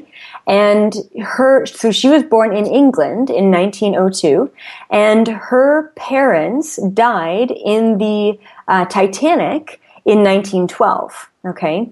So she was parentless. She had a younger brother. They went to go stay with their grandparents at the time, and her brother started to go into the military. So he was this military soldier, whatever. And being a good sister, she would bring him lunch every single day out on the battlefield where they would practice. And one day during this practice, her brother's gun ended up misfiring, and it shot out her hip. Believe it or not, he shot her, and it shot out and blew out her right hip. And she ended up surviving, luckily, in that lifetime. She got medical treatment for it, but she was bedridden for the rest of her life in that lifetime. Now, she died at the age of, I want to say 84, and that was in I don't even know, I think it was 1989, something like that she died. And don't quote me on the math here, but we worked it out, and so that's kind of where she died. She was born almost immediately after she ended up dying in that lifetime. It's very rare to see an instantaneous reincarnation. Usually you spend some time over on the other side. This was instantaneous, and because it was so instant, because she didn't learn her lesson and she had to come back and she had to complete her mission here, she was actually born without a hip. So just know that a lot of the physical ailments, a lot of the issues that you're having in your physical body actually come from past lifetimes. So it's really cool, really interesting. I mean, that's just one example, one lifetime that I've gone into. But if you could imagine me in the position that I'm in, even if I had 10 clients a week and I went into 5 lifetimes, past lifetimes per client, you know what I mean? That's potentially hundreds of thousands of lifetimes that I get to witness in my position, which is so beautiful. So I'm teaching people and relearning all of these lessons for myself so that eventually I can teach these lessons, these past life lessons, to the rest of humanity so we can stop sticking our foot in our mouth and stop repeating these patterns that we've all been repeating. So yeah, so just a little story there. Couple questions coming at you here. This one from Gail. Gail is asking, Elizabeth, can this be the first time around for any of us? Oh, yes. I mean, it's absolutely possible that this is your first ever lifetime. I mean, of course, in the world of, infinite possibilities, yes, it's possible for this to be your very first lifetime. But what are we talking here? Are we talking very first human lifetime? Are we talking very first lifetime in existence? Because absolutely, it would be impossible for you to be human in your very, very first lifetime in existence, right? Usually we have to climb up the ladder of lower conscious life forms in order to gain access to an understanding of what consciousness is, and really being a sentient being, right? Being aware of the fact that you are alive, that you are existing. And before we get to this beautiful honor that we all have in being human, we actually have to live through the more mundane and lower life form existences before we get to being human. So Will it be someone's very first lifetime in existence? No, absolutely not. I think that would be next to impossible if impossible didn't exist, but it doesn't. But it can be someone's first ever human lifetime. And I have met, now that I think about it, I have met a gentleman a couple years ago who had never been existing as a human before. He had only been higher forms of interdimensional beings. And this was his first human lifetime. And if you could imagine, he was kind of a weird guy. He didn't really know the social and physical and normal norms of being a human. So he was kind of wacky and weird. And it's kind of unfortunate because he was really condemned in this society for being different because he had no idea what human life was all about. So yes, it's possible. Yes, it's very rare. But, anything is possible out there. Aussie Steve is asking, so what is the point of having past lives, and what can we learn from them? Okay, great. So the point of having past lifetimes is to pretty much learn what we need to learn at this time on this planet. So this is actually a really great question. If you think about every dimension, now for me, just to make it easy, let's just say there's 12 dimensions in this universe, okay? 1 to 12. We are currently existing on the third dimension or the third density or third vibrational frequency. We are all awakening, ascending to the fifth vibrational frequency. Okay, now leaving that aside, say there's 12 dimensions in this universe. Throughout every dimension, we have to start waking up and ascending ourselves in order to reach the next dimension. So every dimension has a series of complex energies and vibrational frequencies. And until we learn what we need to in the lower vibrational frequencies, we can then and only then ascend to the higher ones. So say every dimension has 1,000 lessons that we all need to learn. And then you move to the next dimension and you've got another 1,000 lessons. You need to learn these lessons before you move on to the next one, although you can always flip-flop back and forth. That's also possible. So that's really the point. The point of karma, the point of past lifetimes, is that we learn from our mistakes. Now, it can be extremely difficult to learn from our mistakes if we don't remember them. And that's when things got kind of weird and kind of messed up on this planet, is when we started to forget a lot of our things. But that's, of course, another topic for another day. But yeah, so that's really the point of past lifetimes. Now, how can they help us? They can help us by helping us solve the lessons before we learn them, right? Now, for me, for example, because I'm such an old soul, I've pretty much lived and learned 99.99% of the lessons that are here in this third dimension. That's why, I can teach and help all of you with your lessons, because I've experienced it before, regardless of my age. So when we are aware, consciously aware of these past lifetimes and the lessons that we're learning, it makes it so much easier to learn these lessons from these past lifetimes. And that's my mission. That's my job here, is to help you in bringing awareness to where you've been, who you've been before, what you've been learning before, so that you no longer need to repeat it and you no longer need to continue to, repeat this lesson over and over again. And I just bring awareness to it, and then the rest of the work is up to you. So that hopefully kind of answers that question. Let's get to another one here. This one comes from John. Why then do we have memories of our past lives wiped out? Okay, yes. Okay, so this gets into a really big concept. I don't want to go too much into this because it is really going down the rabbit hole. But the reason why a lot of the memory of these past lifetimes has gotten wiped out, there's actually two main reasons I want to bring up. Once again, just going to plant the seeds, not going to go off on this. One of them is the concept that this planet is considered a prison planet. Okay? And I'm sure that most of you have heard this before. The Illuminati, the shadow government, the reptilians, whatever you want to call them, they're here and they're trying to control us. And part of that control is controlling our mind, programming us to get away from the truth. As you all know, you were all born with connections and sensitivities, but we've all gotten away from it in our adult life because we've started to create a reality around what is projected around us. So that's one aspect, is that we're a prison planet and we're actually being controlled. Therefore, our memories of the past are being taken away from us. Now, the other aspect of this, which is more so I would say the physical aspect, the physics aspect of this, is the fact that this planet doesn't actually revolve around the sun, okay? And yes, it does, but hear me out. This entire solar system that we are currently existing in revolves around the universe. That's right. Everything is constantly expanding and everything is constantly moving. And in that sense, we are all constantly moving to and from the center of the universe. Now, why is this important? It's important because the center of the universe is the essence of source energy. Now, you could call source energy God. I call it source. I think the word God is very tainted, and I actually have a big aversion to that word. That's okay. Story for another day.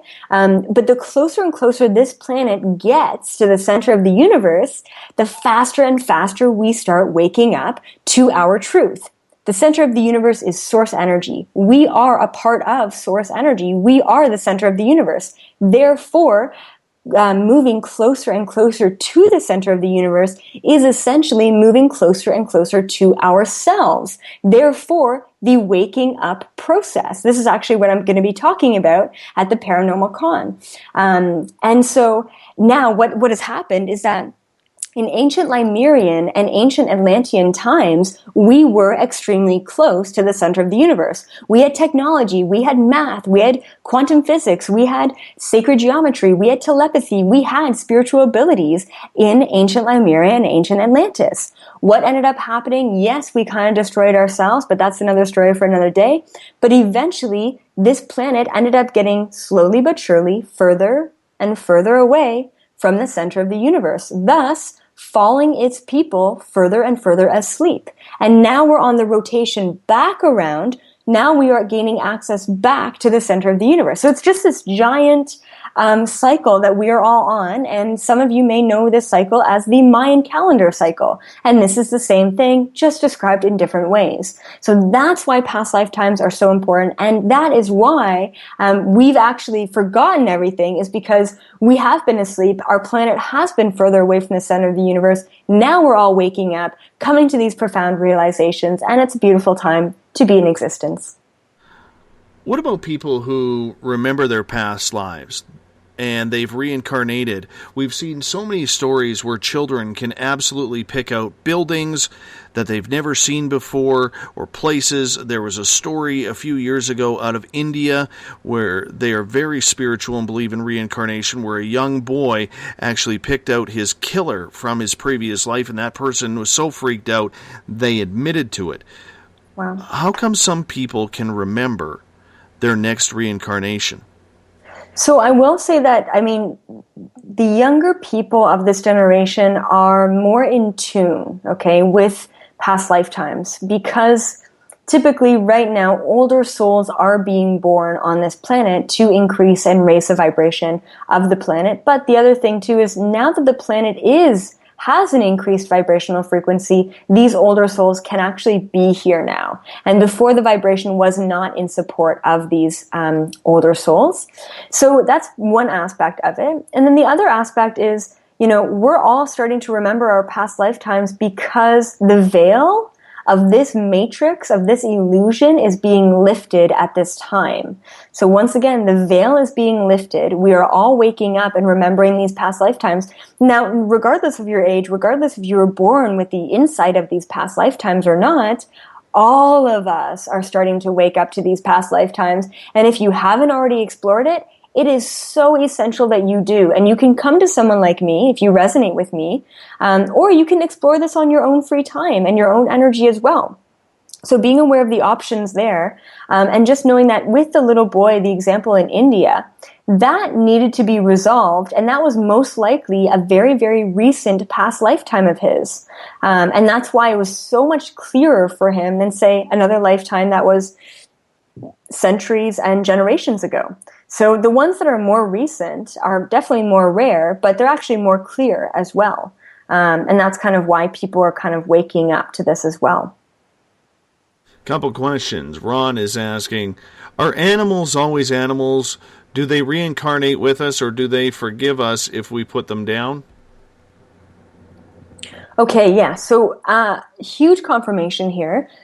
Pretty much every single animal you have in your life is connected to a past lifetime, okay? So I just want to make that extremely clear, and without a doubt, that is the case. So, like, it's everything about this existence is synchronistic. Everything is intuitive, whether we decide to be aware of that intuition or not. And our animals, the pets, the animals in our life, are really the ones that are supporting us. They are our friends, our companions, the people, the individuals in our life. And they most likely have been people before in your life as well. Now, I have seen animals be other animals in your past lifetime as well, which is pretty cool. Like, I've seen dogs be horses before. I've seen cats be snakes before. So it's been pretty cool. But yeah, so they have been manifested in past lifetimes. And really, the point of an animal or a human wanting to be an animal in this life is just taking it easy. I just want to be taken care of. I just want to be pet all the time. I want to be fed. I don't want to have to think about anything. And that's just who I want to be. And I want to be with you in this lifetime. And there's that connection there. And then, yes, about is there any sort of disdain or resentment towards, putting an animal down? And does that animal kind of resent you for it? Absolutely not. Just realize that it was in that consciousness predestined contract to be put down at that time. There is absolutely no blame, especially after that being, that consciousness crosses over. Everything is made so clear to them. There is no resentment, unless, of course, you're abusing your animal, obviously. But putting your animal down, that is a predestined contract, and your animal would never resent you for something like that. I love Vivian's comment here. We call her Vivster around these parts. Vivian is asking, what would be the reason I feel totally weird here? Like, I really hate being on this planet. Oh, okay. Yeah, so that's a great question. That right there indicates to me that you are not originally from this planet, okay? So I call, people like you starseed beings or indigo children. Now, I do have YouTube videos out there, and they actually go into and explain a lot of these, concepts of starseeds and indigos and all of that great stuff. So I definitely recommend checking that out. And that's exactly what I'm talking about, is that your soul is not originally human. So being human in this life at this time can be very confusing, very detrimental, very clouded, and it can be a very weird feeling in saying, I don't feel like my family is my family. I don't feel like I belong here. I don't feel like I really get the customs of being human. And that's coming from the fact that you aren't actually human. So being aware of that. And honestly, Vivian, Vivster, whatever, you like to be called, if you are interested in exploring like who you really are and where you come from, that's my specialty. Like, that is why I'm on this planet, is to wake people up to the fact that we are all hybrids. We are all simultaneously coexisting as these higher versions of ourselves. So being very aware of that, and the fact that we are all coming from different places, but some of us are more connected to humanity and humans than others. And it just sounds like, Vivian, that you are very much more so connected to another species rather than the human species. So just being aware of that, just planting the seed there. Once you start asking the right questions, guaranteed the right answers will start coming to you. Let's go to Twitter at #SpacedOutRadio. Les has a question. The new vibration of Earth we're supposed to be going into, what happened? Is it getting worse? Okay, good. Okay. So this is going into another huge concept that I've stepped into and I'm so passionate about, and it's called the Mandela Effect. Now, I don't want to go into this too much because I could literally talk about this all night. I do have videos out there as well. So important that you guys watch it. What's really happening here is that there is a reality shift going on this planet at this time, which means that there are two competing vibrations on this planet. one vibration being lower and one vibration being higher. Now, it is just physics and quantum physics that states that two vibrations of a different frequency cannot coexist in the same space. Now, if you take this planet as a whole, as a space, and you take the lower vibrational frequencies and the higher vibrational frequencies, they cannot coexist on this planet at the same time.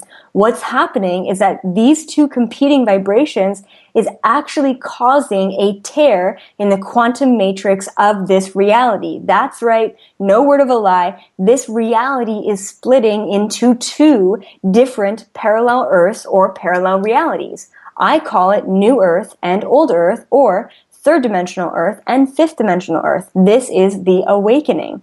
And there's many different causes and reasons for this. I mean, I'm going to get into this in the Paratalk, Paracon. So, but yeah, so that's what's happening. So you're asking, like, are we getting worse? Like, it seems like society's collapsing, the political, socio-economical society is collapsing, all of your individual lives and realities are collapsing. Like, what the hell is happening? So I have to let you know that you are making a conscious choice right now. This planet as a whole is making a conscious choice whether or not they want to be in the new vibration, the higher vibration, or the old vibration. Those of us who are unable to change and shift our energies to reach the higher vibrational frequency are going to get roadblocked after roadblocked. They're going to go into freak accidents, sudden deaths. This is, and I actually call 2017 the year of death. And the binary of death is rebirth. So just know it's not a negative concept. It's a beautiful one. So, and that's really the essence of your question is like, are things getting worse? Yes, they're getting worse, but they are only getting worse so that society can purge what does not serve us as a whole, what does not serve us as an individual, so that we can start moving forward and stepping up our awakening game. So it's all about a purge, it's all about a release, it's all about getting rid of the old bad stuff. And in order to step into this new energy, we need to release the old. And that's really what's happening. It's a quantum matrix time shift, crazy parallel reality situation that's happening right here, right now. And you, and only you, have the choice in your life to choose what vibration you want to exist yourself in. And it all comes down to intention and your own mindset. So please be aware of that. Another question from Vivian. She says, what does it mean when you have a strong feeling like you are homesick for, and she says in brackets, I guess heaven? Oh, okay, great. So, so this is exactly what I'm talking about here, Vivian, is that you're homesick, right? Like, you want to go home, you don't know where that is, you don't even know what that looks like, but it just, once again, is all confirming and validating the fact that this right here, right now, is not your home. And it's so beautiful. And when you mention heaven, like, I'm not sure if you're religious or what you believe in, but regardless of religion, I believe in angels or angelic beings. And they actually reside on the 8th and 11th dimension. And the energy that I actually saw with you as far as being a part of this interdimensional species comes down to Palladian and angelic energy. And they actually both reside on the same vibrational frequency, both the 8th and 11th dimensions. So just know that if you get any sort of weird synchronicities with 8s or any sort of weird synchronicities with 11s, just know that that is the angels or your spirit guides coming through to let you know that your home is everywhere you go. So no matter if you're existing on this, solitary planet in this momentary existence, your energy is always connected to your true soul family who is always around you at all times. Let's get to Joe's question. Do humans ever incarnate into creatures such as Sasquatch or vice versa? Yes, absolutely. I can confirm that that is possible. So it's so funny that you're asking this because I feel like you have a connection to Sasquatch or a Sasquatch, or maybe you've been in a past lifetime before, and your guides they literally just brought up the fact, they're like, it is no coincidence he's asking this question because this is where he comes from. Okay, so I hope that that's a big validation for you that you do come from, there's some sort of connection here with a Sasquatch or a Sasquatch family on this planet manifested.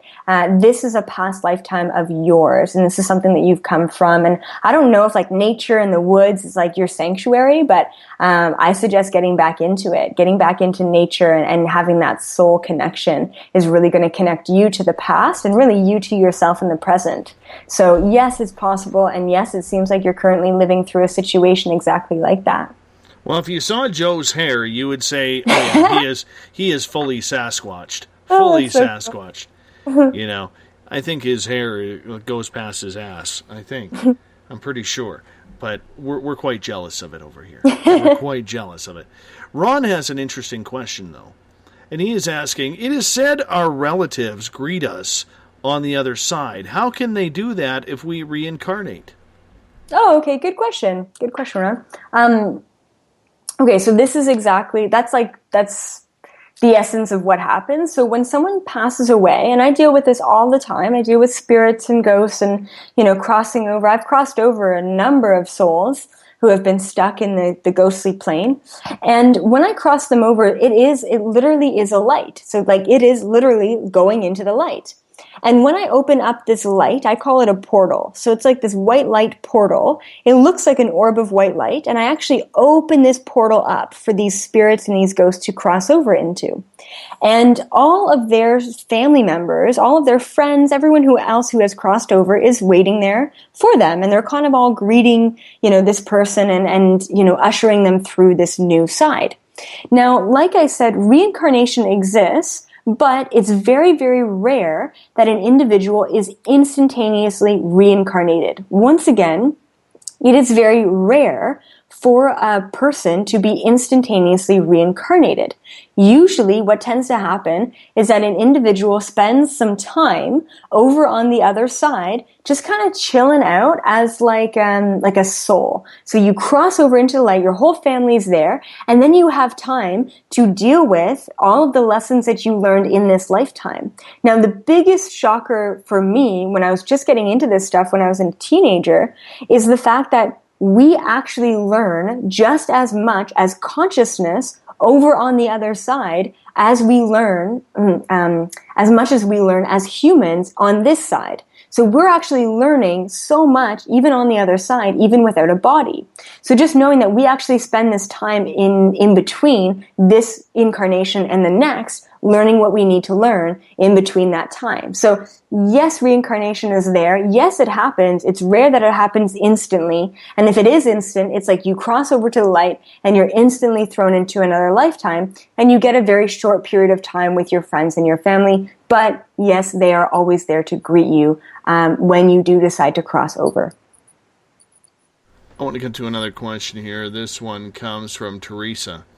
How do you help people who have completely lost their way, or think they have anyway? In a personal reading, do you find that some people are just too much work to unwind? Oh, absolutely not. Now, I will say that, Teresa, when I started my career and really just helping people, I started with past life regressions. And what I found was that not everyone was able to be regressed. And I had a lot of difficulty taking people to where they needed to be with past life regressions. That's why I'm like, you know what? I'm going to stop putting pressure on the people to see what they need to see because some people aren't ready to. And I'm just going to put all that weight on myself and just see everything that person needs to see. I've had skeptics. I've had engineers. I've had, left and right brain people. I've had everyone you could possibly imagine come to see me. And no matter what kind of walls you're throwing up, I can see right through that, okay? So no matter what kind of projection you're giving me in that moment, I can see right through that. And the beautiful thing is that, the information that is for you from your spirit guides, like I tap into that information and your spirit guides give you this information in the way that you need to hear it, right? So this information isn't just washed over for everyone. Your guides will give it to you in the way that you need to hear it. If you are a very blunt, very kind of front forward kind of person, your guides will give you the information in that way. If you're more passive and more soft and more sensitive, your guides will give you the information in that way. Have I ever been stuck with a person? No. Have I ever felt resistance from a person? Yes, absolutely. That's completely on their end. But have I ever not been able to help someone? No, actually I haven't, which is so beautiful. And in one level or a not, no matter how deep you want to get, even just surface level, that person is coming to see me for a reason, and absolutely everything that is said in that hour-long session is said for a reason because that person is ready to hear it. So no matter if they accept the changes within themselves after the session or not, there are changes being made in that moment during that information exchange at a vibrational frequency level. So once again, whether that person wants to accept that change is happening just based on the information that I give that person. Information is liberation. Healing, my healing, comes through information. I can heal your soul or help you heal your own soul through your own personal information. So hopefully that kind of answers that question. Where does karma come into play with all of this? Karma is the past lifetimes, right? Karma is connecting us to these past lifetimes, which is essentially who we have been in the past. And the process of waking up is waking up to the fact that we have been kind of a dick in a past lifetime, and we have been, a saint in a past lifetime, and understanding, appreciating, and loving the essence of who we are for all aspects of ourselves is really why karma comes into play, and why we need to remember who we've been before and where we've been before, so that we can fully appreciate ourselves going beyond just this moment, just this lifetime. That's really where karma comes into play with all of this. So when you describe karma, can it go both positively and negatively?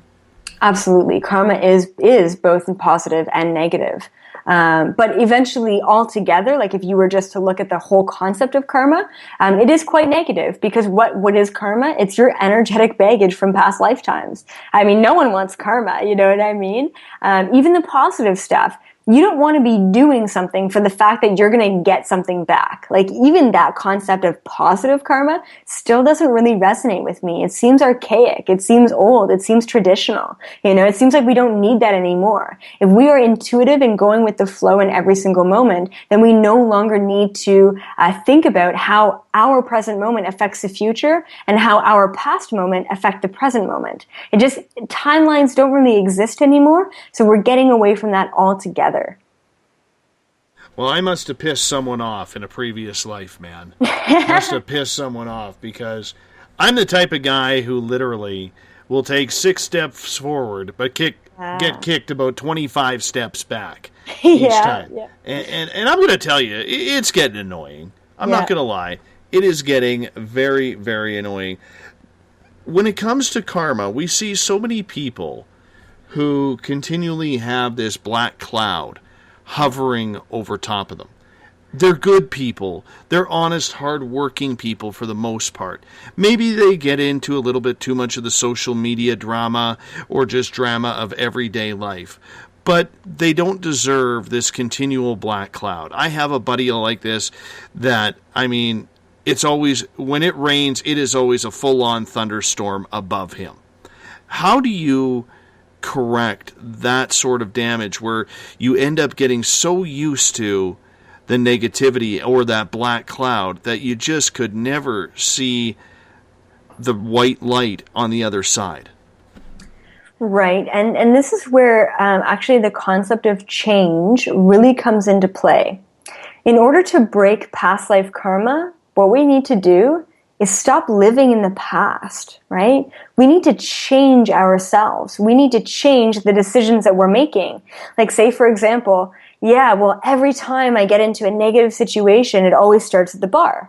Well, what are you doing? You're attracting these situations because you're drinking, because you're in a lower vibrational place, and, you're repeating the same pattern by going to the same place night after night.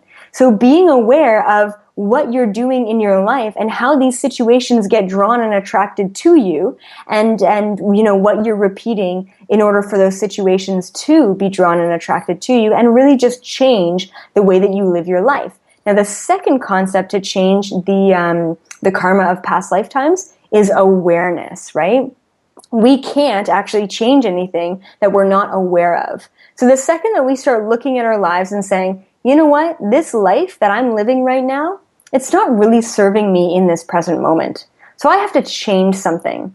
But we need to bring the awareness to what is not serving us in order to change whatever that is. So it's just really important to bring awareness to every single moment and every decision, and to change every moment and every decision to live the best and the highest of our capacity. And, to the people out there who have this black cloud, yes, you have to get into a past life regression or come to someone like me and figure these past lifetimes out, because most likely these situations that repeat themselves are coming from past lifetimes. But at the same time, the other half of this is that you are perpetuating these situations and this black cloud that's in your life, because I truly believe that we are all the creators of our own reality. So in that way, we are manifesting and creating and perpetuating and projecting all of these situations that come into our lives.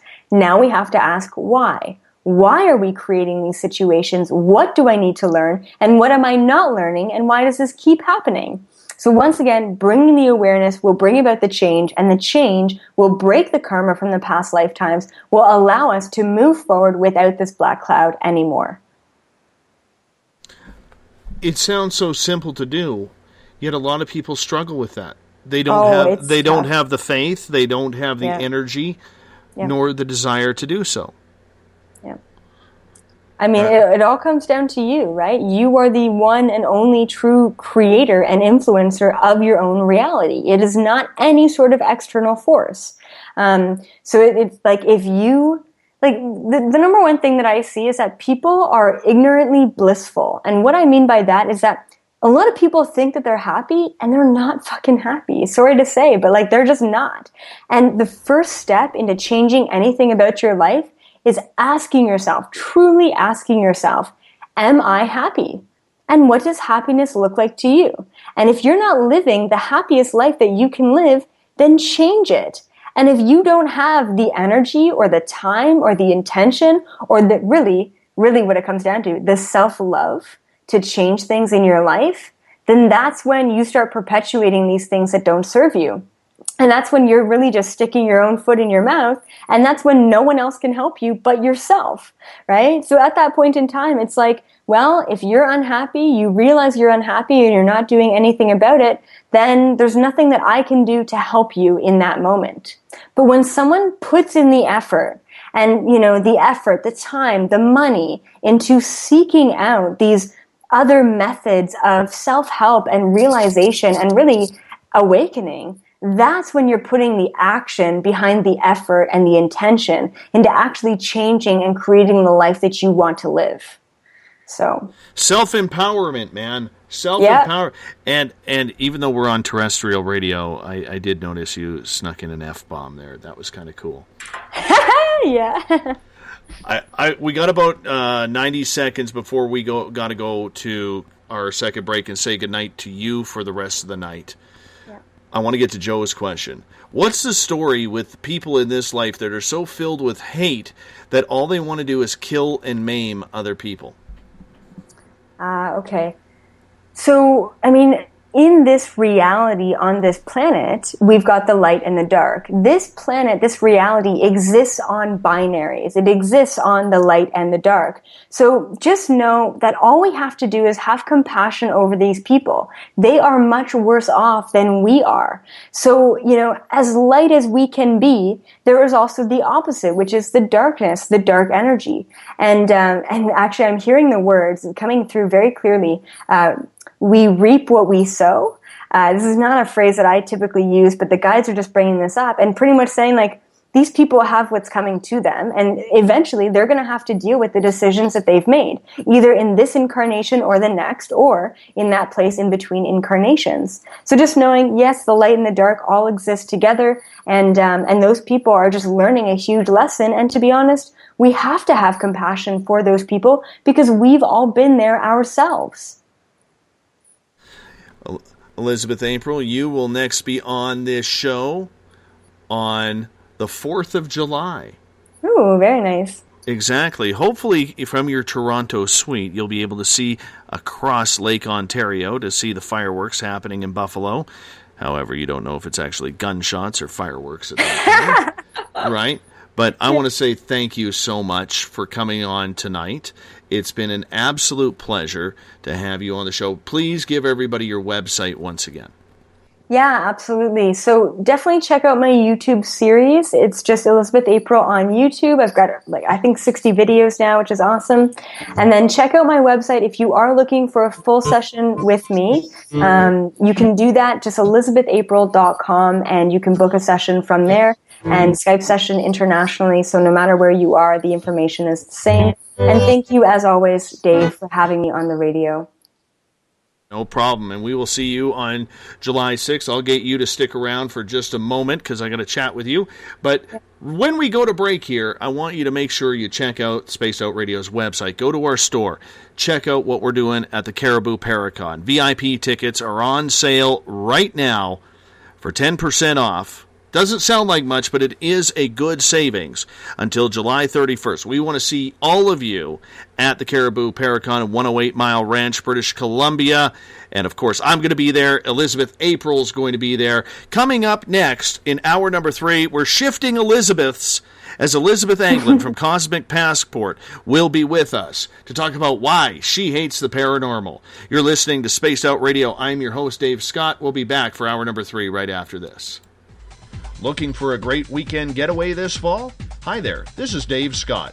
Come on up to the heart of British Columbia for the first annual Spaced Out Radio Caribou Paracon, being held at the Spruce Hills Spa and Resort in 108 Mile Ranch, British Columbia. Speakers from all over North America are coming to discuss Bigfoot, UFOs, ghosts, and intuitiveness for the 3-day event, September 29th to October 1st. For more information, go to spacedoutradio.com and click on the Caribou Paracon banner and book your tickets today. Come to BC, where the paranormal is waiting for you. The SOR Sightlines is a place for you to find answers to your strange experiences. Hi there, this is Mike Schmidt. If you have had an encounter with ghosts, UFOs, Bigfoot, ETs, or anything else that doesn't make sense, head to spacedoutradio.com and file a Sightlines report. All information you give is 100% confidential, and I will personally help you find the answers you need. SOR Sightlines, your answers are a click away. Have you got your Cosmic Passport? If you need one, tune in to Cosmic Passport on Spaced Out Weekend. This is Elizabeth Anglin, ET experiencer, spirit medium, and host of Cosmic Passport. Each weekend I'll be bringing you interviews and support from other paranormal experiencers, and the best in intuitive spiritual guidance from across the globe. It's all happening starting at 9 p.m. Pacific Time, midnight Eastern, on spacedoutradio.com. Hi there, I'm Butch Witkowski, lead investigator with U4COP. On the final Monday of every month, you can listen to me and host Dave Scott on Spaced Out Radio's Strange Days. We're going to get to the heart of the matter when it comes to what's happening out there. People are seeing and experiencing things from ET contact to Bigfoot, and I want to hear about it. Your experiences are what we investigators need to help solve these unknown mysteries. So tune in at spacedoutradio.com to the final Monday of every month from Butch Witkowski's Strange Days. This is your medium, Joanna, from Spaced Out Weekend, 2 Mediums and a Large. I would love it if you would come and join us with host James Tyson every other Sunday on Spaced Out Weekend. Together, we will take your calls and your questions live. Our goal is to provide you with a positive outlook on deep questions that you may have. Questions regarding love, relationships, money, or whatever else is on your mind. Come and check us out at spacedoutradio.com. This is Eric Markham, news editor for the Spaced Out Radio's The Encounter Online. We have put together a great team of writers and journalists from all over the world to bring you top-quality paranormal stories, from alien encounters to the latest conspiracies. You won't find any of that fake news here. True stories and top-notch reporting as we look to bring these experiences to the mainstream. The Encounter Online, only at spacedoutradio.com. Patrolling the Pacific Northwest, we are always on the lookout for the strange and unassuming stories that real people are experiencing. Hi, I'm Vincent Zunza from Pacific North Weird. Me and Alexandra Sullivan have teamed to bring to you those odd stories that never seem to make it into the mainstream. Stories so weird that will leave you scratching your head wondering, is this real? It's as real as it gets with Pacific North Weird. You can watch our videos right here at spacedoutradio.com. Become more intimate and interactive with Spaced Out Radio. Join our Space Travelers Club with your new membership. For $5 a month, we'll provide you with special access to the website, monthly prize draws from books to psychic readings, along with monthly newsletter, private interviews, and more. Sign up today to be part of Spaced Out Radio's experience. Looking for a place to advertise at a very reasonable cost? Look no further than Spaced Out Radio.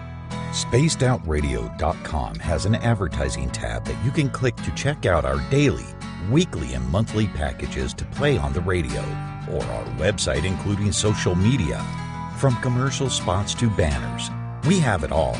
Check out our competitive pricing today. Don't have time to listen to Spaced Out Radio live? Wherever you are, the car, the office, the shower, or even if you're traveling, we're right here for you. Each Spaced Out Radio show can be found on iTunes, TuneIn, and on our YouTube channel, Spaced Out Radio Show. It's the perfect way for you to catch up on our shows. For more information, just head over to our website, spacedoutradio.com, and tune in to us today.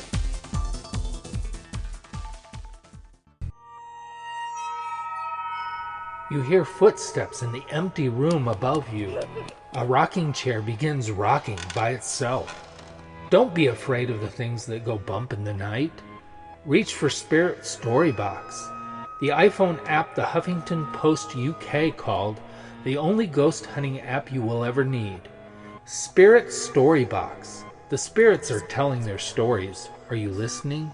Strange creatures lurking in the night, the sounds of wood knocking in the forest, odd happenings right out of a fictional world. These are the reports I love. Hi there, this is author Ronald Murphy, and I would love it if you join me and Spaced Out Radio host Dave Scott the second Wednesday of every month on our journey into the unknown land of cryptozoology at spacedoutradio.com. From Mothman to Frogman and everything in between. Hey, they don't call me the crypto guru for nothing. Did you know that Spaced Out Radio runs 7 days a week? Hi, it's James Tyson from Spaced Out Weekend. Every Saturday and Sunday night, starting at 9 p.m. Pacific, midnight Eastern, you can join me and my guests for some great chatter about what's going on out in the universe, or even in that dark part of the basement you really don't want to go back into. Well, let's find the answers to your experiences together. So come on up to Uncle Jimbo's cabin on the weekend. For more information, look us up at spacedoutradio.com. The views and opinions expressed by tonight's guest and topic of discussion do not necessarily represent the official policy or position of Spaced Out Radio, Spaced Out Weekend, Spaced Out Radio Limited, its hosts, syndicated carriers, or anyone associated with this broadcast. You're listening to Spaced Out Radio with Dave Scott. Follow Dave on Twitter at Spaced Out Radio and hashtag Spaced Out Radio, and on Facebook, Spaced Out Radio Show. Now, back to the program. Welcome back to the final hour of Spaced Out Radio tonight. I am your host, Dave Scott. Good to have you with us.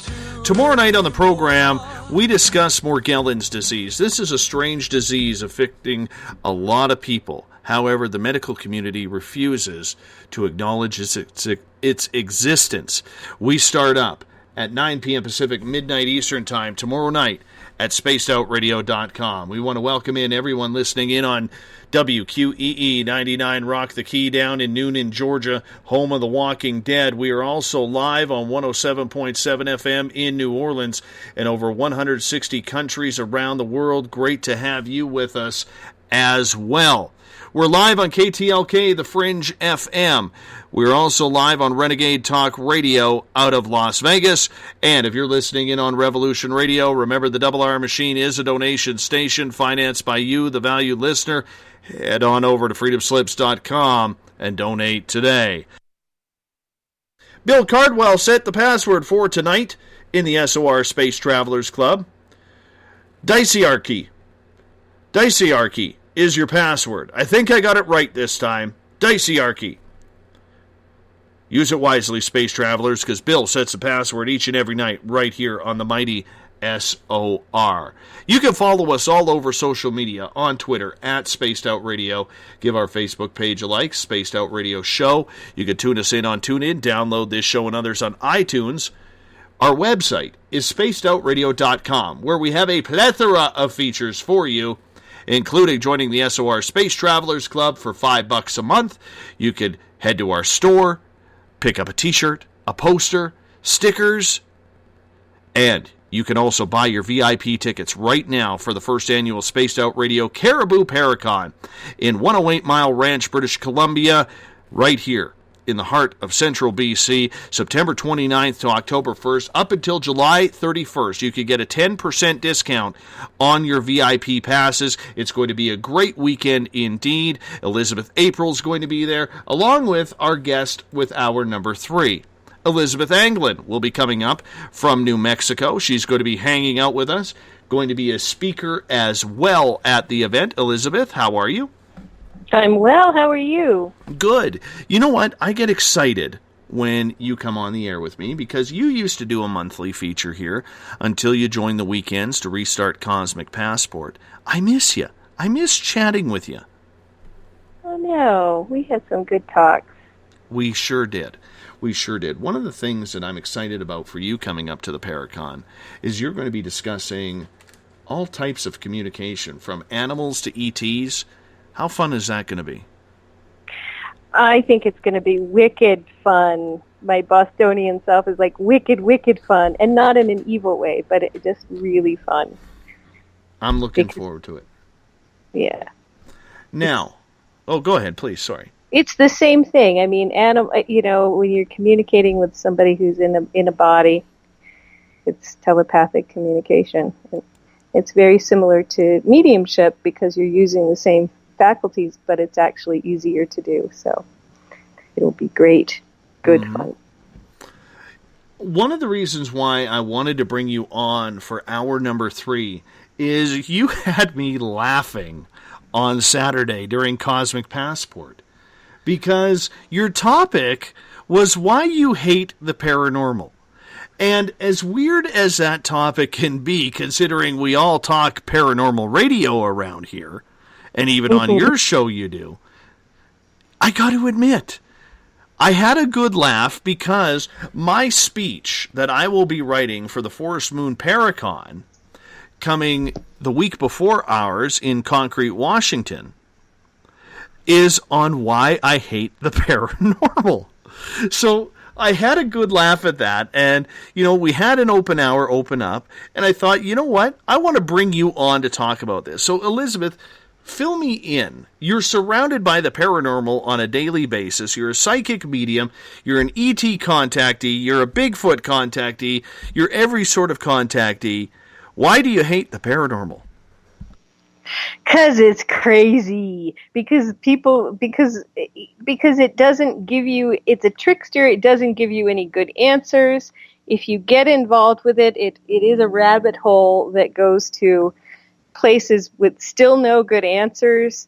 There isn't any support for it. There's, it's this chimera of unexplained happenings that, if you're like me, you're not crazy, because I've had every single freaking test in the universe for psychological disorder, because I was one of the first abductees to work with John Mack, and it was like, back then they ran us through the ringer of days of testing. And so, the only thing I came up with that wasn't straight on the bell curve was individuality. So, which kind of pointed to the fact of, well, this is why you're self-identifying as an abductee, because you're highly individual and you don't care what society thinks. But once you get past that and you get into the paranormal, you are basically, just because the name paranormal is associated with the events that we have witnessed and experienced and gone through, and if you're an abductee, you go through it, the name kicks you right out of science, and it makes scientists run away, and it's pejorative. The name is a pejorative name. And if you go to Wikipedia, its paranormal events are phenomena described in popular culture, folklore, and other non-scientific bodies of knowledge whose existence within these contexts is described to lie beyond normal experience or scientific explanation. At foregone conclusion that scientists are not going to study it because they already think it's beyond them to figure it out. So, and then they go on to say a paranormal phenomena is different from hypothetical concepts such as dark matter and dark energy because unlike paranormal phenomena, these hypothetical concepts are based on empirical observation and experimental data gained through the scientific method. Well, you know what?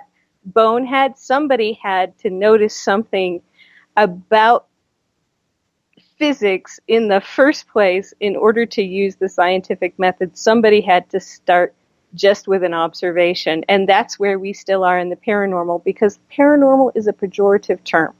So, you know, ghost, extraterrestrial life, UFOs, psychic abilities, extrasensory perception, and cryptids. Our society and the society of skeptics who say they are quote-unquote protecting science have taken the term paranormal and turned it into, well, you know, there's your duty in the toilet. And so we don't get any help. Also, we are more like pure science, like physics, in the sense that, you know, there's no money in the paranormal per se. If you want to go out and find out what ghosts actually are, there's not a corporation who's going to make money from that after you do it, and you're not going to, it's not going to lead to a patent, it's not going to lead to a new medicine. You know, maybe it would lead to some understandings in psychology or psychiatry, or maybe it would lead to some understandings, you know, some medical understandings. But really the world, you know, unless you're an abductee, you've got really awesome implants and other things to present, there's nothing of any technological value necessarily in the paranormal, except maybe the gear that you come up with to study it, which is oftentimes in pure science where the money ends up coming from is the gear. But because we have the word paranormal associated with us, nobody's going to do that. Nobody's going to take the time and energy to put it into it. So I hate the term paranormal because it is so pejorative. Ugh, it bugs me. And I can understand that, but do you think a lot of people do not want to give this field the credit that it probably deserves, maybe out of their own fear of the unknown? I think that scientists lately have, and because of our culture of trolling and skepticism and baiting, and you have to understand, Saturday night, just before I did this, I had been baited on, I believe I was baited by someone at Skeptic Magazine. I don't know that's the case, but I believe I was. And man, was I peeved, because I could tell that the email seeking assistance didn't sound right. It was using terminology for things that only a skeptic would use. This is somebody who's never asked anybody who does what I do a single question, yet they say they've gone to everybody because the words weren't right. And it was like a sales pitch, and it was like a challenging me to be better than everybody else. But, you know, if you really had that problem, you would have gone to those people in the first place, moron. So, you know, and you're not sounding, you know, you're not giving the little one-liners like, do you have any experience with jinn? Because that's how it comes in. Hey, do you have any experience with jinn? When people really have a problem, they're very quiet and cautious about asking for help. And this was not that way. And then I found out the name on it belonged to a name of a person at Skeptic Magazine, because I was like, what is this? This is wrong. This is wrong. This is really wrong. So I go looking up for who is this person, and immediately find out somebody with the same name is at Skeptic Magazine. So anyway, I was PO'd on Saturday. And where was I going with that thought? So, you know, I was quite animated about not liking the paranormal on Saturday, because even if we try to do our work with integrity, even if, we are helping people in the paranormal, even if we do deserve some credit for really being helpful as spiritual healers and psychics and emotional healers and energy clearers and unhooking people from stuck ways of being and, doing things more quickly than years of therapy would be able to do them. Even though we would get that, I get that sort of anecdotal response from my clients, it takes one baiting skeptic from Skeptic Magazine to depress my income for a year if he writes about me. It just takes one. And there's literally no recourse unless I want to spend a lot of money to sue them for libel. And, it's annoying because they're out there, they're not scientists, they have BA degrees, they have degrees in English and psychology, they don't have BSs, although they're full of BS, and all they have to do is print something from their own point of view and say that it is scientific and therefore is factual when it's BS, and boom, there we go. Mm-hmm. We are discredited. So it annoys me because there are lots of people doing good work. There are lots of good psychics. There are lots of good healers. There are also gypsy readers and, scammers, and that's an issue too. And so and paranormal is as annoying for its own dark side as for people who are going after the light side and dissing them when they really should be just concentrating on the dark side and leaving it at that. I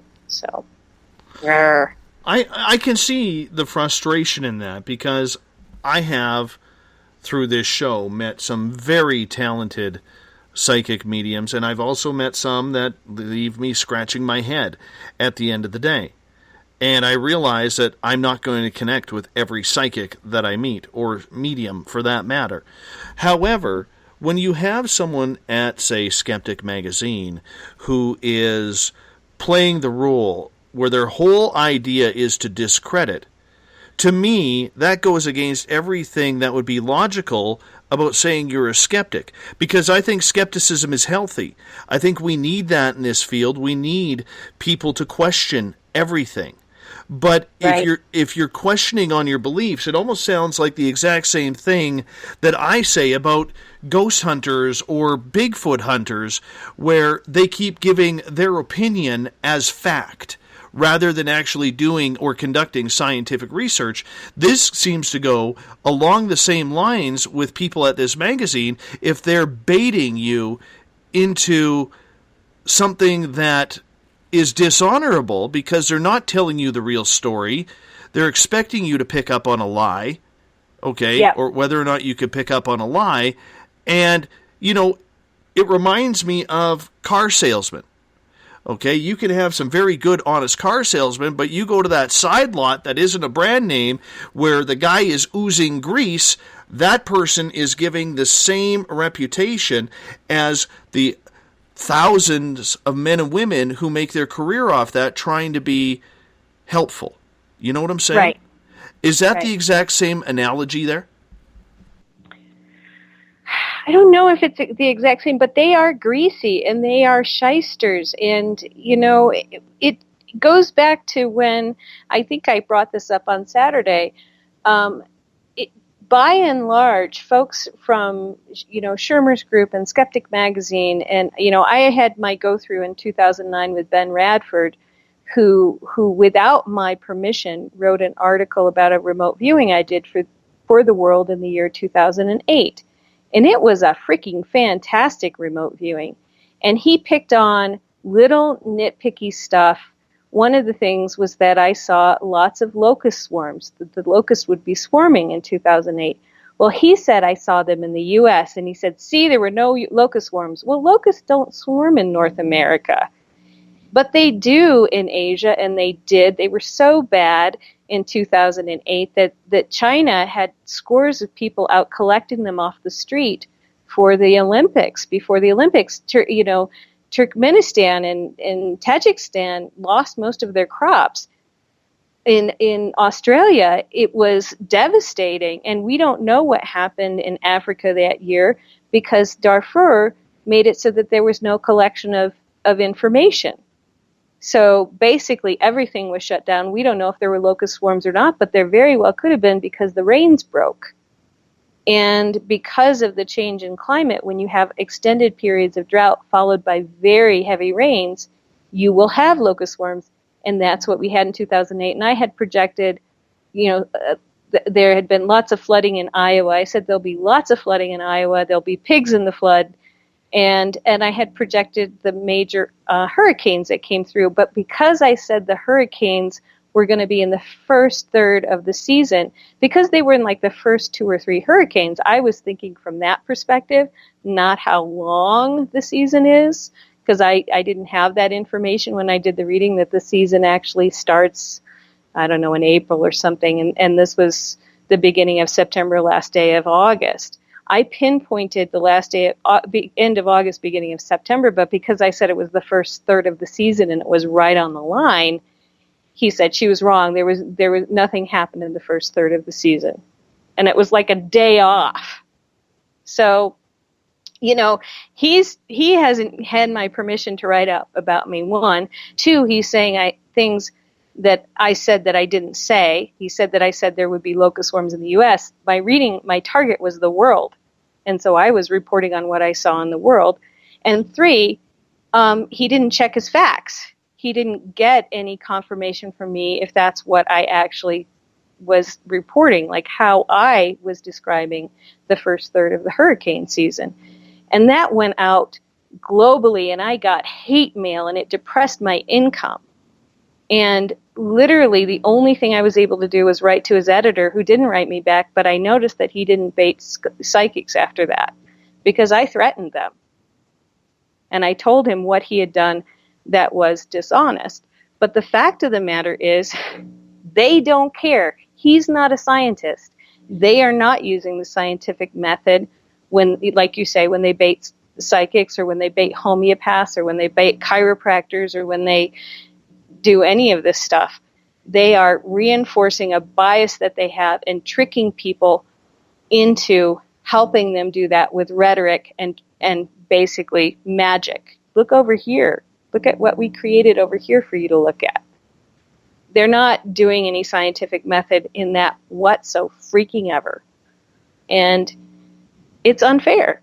So they're part of the paranormal because they're here, they're part of the community. But the fact of the matter is they have their own religion and they're fascist religious pigs in my book. Sounds like they need a hug. They need a little pig. I'm going to send them a pig. I think that's what I'm going to do. I thought you guys were lonely, so I decided to send you a friend. Exactly. But I'm going to play devil's advocate here for a second, because this is something I have noticed recently, and noticed it at the Paracon that we traveled to Provincetown, Massachusetts, a couple of weeks ago. I noticed that there are some very upstanding individuals in this field of research that are trying to figure out the answers as to what is going on. But there's also some out there who feel like they have to play a role. They have to have an image, some sort of shtick going on, to make themselves something above this. We saw a few people like that, and we just kind of shook our heads and laughed and basically said, really? You're the problem with the paranormal. How about just be normal? How about just, don't try and dress all gangsta or something that you're not. It was ridiculous, to be absolutely blunt.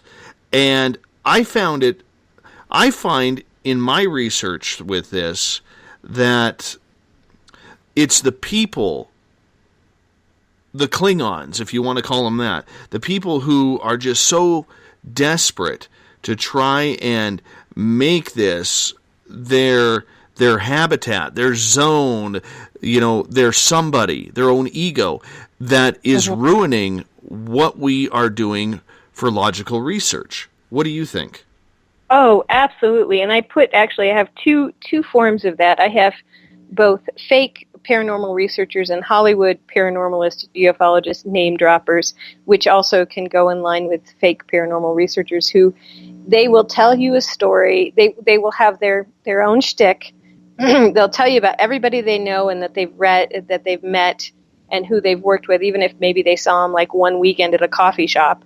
And they will begin to use that good researcher's name in order to bump up their own credibility, of which there is none, and there should be none, because they don't even know what they're talking about when you finally get them talking about the subject they are telling you that they know about. And it's just like, if I had extra gallons of puke in my stomach and I could just stick my finger down my throat and show them what I really think, it would be a big mess. Because it's like, and in person, because it's so dishonest and it's so fake, and it is a problem because most of us are normal, fairly conservative, or even if we are, complex and alternative, we are, if you saw us walking down the street, we look like normal Dave, normal Elizabeth, normal whoever. And why does it have to be any different when you show up at a Paracon or when you're talking to somebody at a UFO conference? Do you have to wear your big black hat and have your horse to find aliens? No. Or implants? No. You're not finding implants out in the woods with your horse. So why are you doing that? Why is that part of your quote-unquote personae? Well, it's the same thing as people wandering around with tinfoil hats. They think it's funny. They think it's cool. It draws attention. You know what I'm saying? I think there should be a tinfoil hat day at least once a year for fun. But otherwise, no, we don't need a tinfoil hat. They're fun, that you can make them into interesting shapes, and we should have tinfoil hat parades. But other than that, that's a joke, right? It's a joke. So leave it as a joke. Everything in the paranormal is not a joke. But even the word now means it's a joke. And so people were like, oh, well, I can go be a comedian, shyster, over here. And for some of us, this is deadly serious stuff. It's life-changing. I know somebody who has died. I know people who have been murdered. It's like, and you're making a joke out of it. You don't deserve to be in the room, in my opinion. How do we bring that to the forefront? How do we make the paranormal less of a joke and more of a serious side of research? Is it too far gone because of the characters that are in there, what television has done, or is this something that is still on the budding edge of, or are we at the start of the edge of some very important research? I think that we are at the start of a new era of truth-telling. I think that some of the people who ran away after the damage that the skeptics did in the mid to late 90s, that took the abductees and the experiencers out of the equations, I think that damage has been ameliorated somewhat by the prevalence of stories in the media that are more friendly to experiencers. But I don't think that we've gotten back to a place where we are going to see academic researchers yet, unless people want to start going to school and telling, their sociology and their psych and their biology and other professors that they want to study something to do with the paranormal, whether they're folklorist or literature or whatever, that they want to get their PhD on doing a project on something in the paranormal. And we're not going to see that until people really start doing that. But I think what we're doing on Spaced Out Radio is we're getting an opportunity to get information out there that connects with people who are not able to have other connections with experiencers. And I think that's going to snowball into something bigger and more significant. Do you think, though, that with the information that is out there, we've seen a popular rise, more so in television than on radio, and I'm saying terrestrial radio, when it comes to paranormal viewership, or paranormal media, if we call it that way. Why do you think, or what type of reaction do you think, or opinion, that paranormal television has given the research community? Well, some of the shows were very good. Now, I'm not watching much TV lately. I'm a Netflix, Last Kingdom, Viking, Star Trek person. So I literally went through a period of about 5 years of watching the paranormal shows because I was up on a mountain by myself. And, some were very good.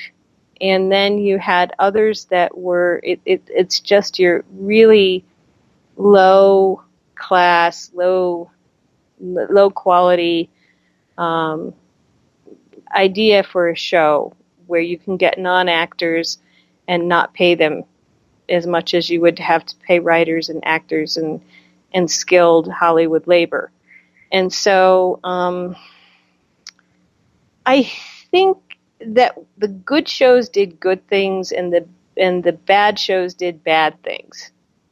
And then you had people sort of separating themselves out in the real world in terms of which shows they watched. And so some people went out and did bad things, and some people were like, yeah, okay, I'm a professional and I had this experience, and you know what, I think I feel comfortable talking with other people about it. So a good show would bring more understanding and more social awareness and less taboo subject matter feelings about somebody having an experience either with a ghost or an alien or UFO. And a bad show would bring out people who were just like the people on the bad show, who were mostly just bad actors.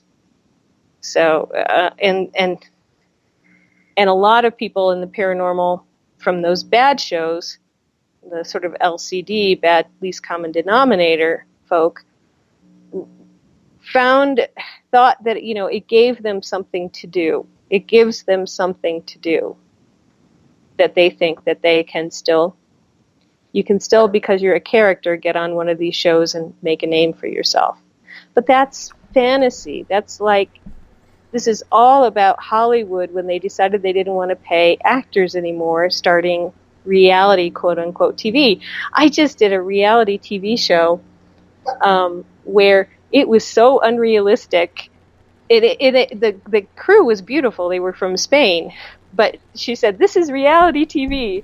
And then she's like, okay, now, okay. And I walked up like I normally would. And I got out of my car, walked up like I was actually doing, and they were filming me. And she said, okay, this is reality TV. So what you have to do is park your car over here and then walk like this. And I'm like, we are going for reality. And I'm like, that was just reality that you saw when I got, drove up, got out of my car and walked in. So it's not reality at all, basically. It's TV, and that's what it is. So it's craziness because we're looking for reality in the paranormal, and then you add this unreality of reality TV, and you just get unreality on fake people doing fake things. I just got an interesting email here. I'm going to read this. It's from Dane, and this got sent to me from north of me, I think. I don't know where. He just says in northern British Columbia. He goes, this is off topic, but I want to read this, and I'm reading this for the first time. And he says, a couple weeks ago, I drove north of Fort St. John, which is probably 600 miles north of where I am right now, to a spot where I sometimes go to have a doob and look at the stars and get out of the city. About an hour after I got there, I saw some snow that was on some trees fall to the ground. When I looked, I saw what I thought was either a black bear or a large dog. I noticed that it had horns on its head that were curving in a word to each other. I was trying to think what it could be, so I turned on my headlights and saw a large dog. I could see its teeth. It looked like it was showing them. What I thought were horns were ears with tufts of hair. It began making a gurgling noise. At this point, I wanted to leave, and I felt very worried. I started up my vehicle. The thing then stood up and began to walk along the edge of the tree line. At this point, I was leaving and about to head back onto the highway. I kept looking back in my mirror and saw it crawling towards my vehicle. I gunned it and got back onto the highway and headed home. I know that it had a head of a dog. I would guess it was about 7 feet tall. And no, I was not seeing things. I saw it, and I have no mistake in what I saw. It's this that bothers me the most, that I know what I saw. I have no question if it was real or my imagination. We were just talking about that last night on this show, how I had not heard of a single Dogman sighting in British Columbia. This would be number 1. Mm-hmm. Wow. Yeah, and if I were a skeptic, I'd say, what was in your doobie? And, what were you drinking? And, but, sometimes you have to go back to the person may be telling the truth, and what reason do they have to come forward if they're not trying to get on an unreality TV show? What reason do they have to come forward to say, I saw this? Well, put it this way. If they're living in Fort St. John, which is very, very remote at the northeastern tip of the province, okay, there's not much out there besides forestry, mining, and oil. That's it. Those are hardcore blue-collar workers, real men, real women who are making the country run, and getting the resources down to the oceans or the rivers in order to get, the supply down to the United States or across the pond to Japan and the whole Asia-Pacific thing. Okay, these are hard-working people up there. That's what I do know about them. And if the guy was going out to relax and stare at the stars, maybe have a joint or something like that, to calm his nerves from a hard day's work or a hard week's work, I could see where that would be, telling. But, I mean, I'm going to call the guy. I'm going to email him back and see if I can get his number. Okay. Yeah, because, the other thing you have to think about is now that he has seen what he has seen, I would be looking over my shoulder. That's what happened when I had my first aliens in my face experience in my house. I spent the next several months looking over my shoulder everywhere I went because I was like, they could be anywhere. They could be down that alley. They could be behind me. They could be in that doorway, and I would be looking over my shoulder going, well, I saw Dogman there, but Dogman could have followed me, and who knows what Dogman wants. Maybe Dogman wants a big meaty meal. So, I'd call him because you want to find out if he's okay. If he's doing all right with what he saw and his feelings of safety and okayness in the world.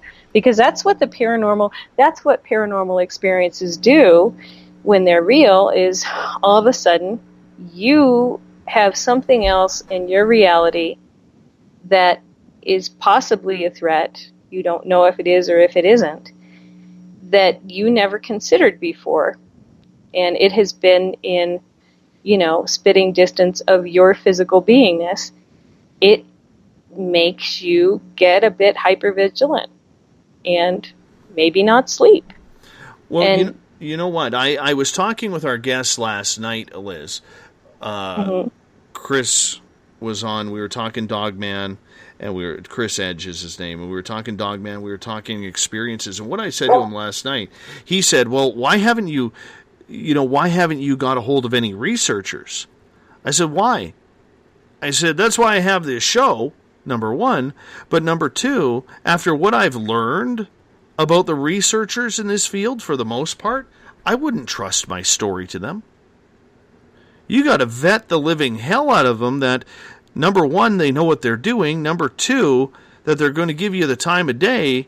And number three, that they're not in it for some personal goal by using your story. It's a dangerous, slippery slope when you're dealing with people, such as Dane here, who may be quite traumatized by what he saw. Right. Absolutely. And that was the case with a lot of abductees, that there would be therapists who were doing it because it was money, and they actually should have not been anywhere near the situation at all. And that happened to me. And it wasn't just researchers. It was somebody I had a therapist who was touched off by my regression to the extent that she screwed me up so much. She brought me out because she was scared. And I ended up reliving it while I was walking down the street trying to go home because she hadn't brought me out enough, and my system was still going through it out on the street. She basically pulled me out and pushed me out of her house. She was so scared. And you get researchers, and if you don't have some nerve about you and you don't have some understanding, and you've already got somebody who's pretty nervy about their experience, and then the researchers get touched off, you're just adding trauma on trauma. And that is not a good situation. That's called, here, I think I need to drink some more and take some more pills, And don't tell me that it's all goodness and light. A lot of experiencers are drinking more and taking more pills.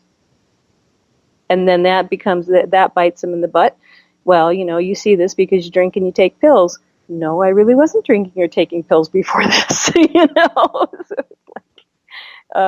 anyway, no, bad researchers are as bad as, and somebody who's doing it out of their own self-interest instead of curiosity, wanting to know what reality is, trying to be of service, trying to be open to hearing what people have to say and what their reality of experience is dangerous. I believe that. I like Eric's comment in the chat room here. He says, the interesting thing is, once the paranormal crap starts happening and you accept it, it becomes your new normal. I don't even pause when I hear the footsteps on the floor above me now.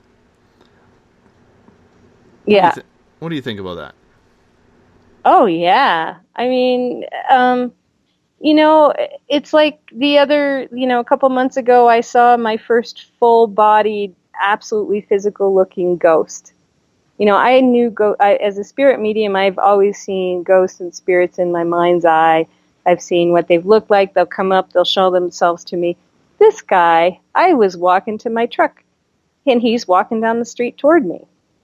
And I realized this is a small town. I don't know who he is. He's dressed in miner's clothes. He's dressed in a blue work suit, which the miners used to wear, and his head's hanging. And he's like 6'5", and his head's hanging down. Like his neck is losing some stability. And, he's walking toward me as I'm getting in my truck, and I expect him, after I get in my truck, to pass behind me, and he's disappeared. Completely disappeared. And then I realized that was not somebody in this town. That was somebody who used to live in this town. But so for me, it's like, oh, right, because all this other stuff has happened. Full-bodied apparition now. Okay, but so you don't get as upset by it. It's just like another, okay, that's interesting. But you do see, I never thought that I would see a Bigfoot or have a conversation with one or smell one or get gifts from them or anything like that. But apparently, because I'm already an abductee and a UFO experiencer, I'm like, okay by Bigfoot. So it's very odd. Very odd. Do you think then that for many out there who say have that first time experience, that they are ill prepared for what they are going to go through with their emotions, their senses, their own belief system? I certainly was, and I knew other people who were, and I remember in the first 6 months of my full-out consciousness that there were aliens. They had come, they had telepathically talked to me, they were in my house, I was awake. My cat was playing with, I had one in my room and my cat was playing with 5 others, because I heard thwops. I counted the thwops as they left, and went out the wall, and they all went thwop, and so I was like thwop, thwop, thwop, thwop, thwop, and I'm going, okay, that's 5, and then this guy leaves, and that's 6. But I was dating somebody who was already interested in the paranormal, who had bought me a book, and before I could read the book, the aliens showed up and wanted to show me themselves on their own. And that's what happened with me. I wasn't asleep. I had put the book down. I had started to read it, but then felt I should stop and just go to bed. And just after I turned the light out, I heard all this knocking around in my downstairs, and the cat went to go check it out. And all of a sudden, I'm paralyzed. Light comes on, and I'm paralyzed. And there's footsteps coming up, and I hear a voice in my head saying, "I'm coming up the stairs." And then when he got up the stairs, said, "Look at me," and turned his head from side to side so I could see what he looked like. And I'm paralyzed and on my side after having reached for my baseball bat, because I was going to beat up whoever was downstairs, or at least get them out of the house. And I can't get to the baseball bat. All I can think of him is, "I effing see you, and I'm effing going to move. You effing effity FF." But after that, I didn't sleep for more than 2 or 3 hours a night. For a long time, the guy who was so into alien abduction, he couldn't handle it. He was like, "Well, can't you just compartmentalize that?" Because after they showed up, I started remembering all of these other things that have happened all across my life that I'd never really allowed myself to think about before. And I started having these downloads of information. And I started seeing things I didn't have words for. We didn't have words on Earth for what I was seeing and what I was experiencing. And so I was in a very vulnerable position, and all he could say, "Well, can't you just compartmentalize that?" And it's like, I am not effing Spock. Most people are not. And you have something that can take you away and do things to you. So, this was back before there was a lot of research, a lot of people were out. There was this whole idea of, contact is a thing, and it's all love and light. And my dad was the most helpful in that he was saying, "Look, they take you, they bring you back, they don't hurt you. Life goes on. They don't intend to hurt you. Whenever they take you, they bring you back." But I knew about a kid who they took and they made a mistake with, and they brought him back dead. So I was terrified, because I knew that the hole in his head was from them taking him, making a mistake, and bringing him back dead. So my whole thing was, they're going to make a mistake with me and bring me back dead. You're going to freak out at that point. I did. If you get into somebody with a religious belief system saying that they're all demons, that's 10,000 times worse, in my opinion. Yes, I work with one of them. Yeah, you work with one of them. Well, I'll tell you what, I was a born-again Christian when I had my first experience. I sang so many spirituals, and I invoked the name of Christ, and then I had my own personal conversation with Christ. And you know what Christ said? Christ said, "You came into this life to learn from other beings and other people. This is your learning experience. Have at it. I'll be here for you if you need me." And he was, but he didn't make them go away. And those, there may be demons posing as aliens. I'm sure if you invoke the name of Christ, the demons posing as aliens will go away. But the ones who are actually aliens are not going anywhere. And it doesn't matter how strong your faith is or what your personal relationship is. What What kind of alien walked up your stairs? A little blue one. And they're very good at immobilizing people, and so they're often used in the transport of people, and they're often used for the medical procedures and the gynecological procedures or taking babies, because we women are mama bears, and when somebody's going to come take a baby out of us, we're going to fight. Mm-hmm. And so there'll be a whole slew of little blue ones around who are basically good at making you physically paralyzed. And they also do mind control. They do very funny mind control tricks. They will mimic what you're thinking at them. So if you call one an F-face, he'll show you your gynae parts as his face. It's very fun. Oh, that's nice. That's a pleasant thought. I remember the one time where I had just gotten to bed. This is before I started Spaced Out Radio, I believe. I forget the timeline here, and I do apologize. But I remember I went to bed at about 1:30 in the morning after sitting in my computer room, researching everything, trying to figure out what I was going through, and I snuggled up to the missus. And within a couple minutes of being asleep, shall we say, or on the way to sleep, every hair on my body stood up and I woke right up.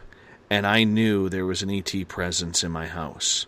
And I remember grabbing the baseball bat by my bed, and I walked to the doorway, and I looked down the hall towards my kitchen, and just to the right of that would be where my recliner was, where I would go sit and watch the hockey games.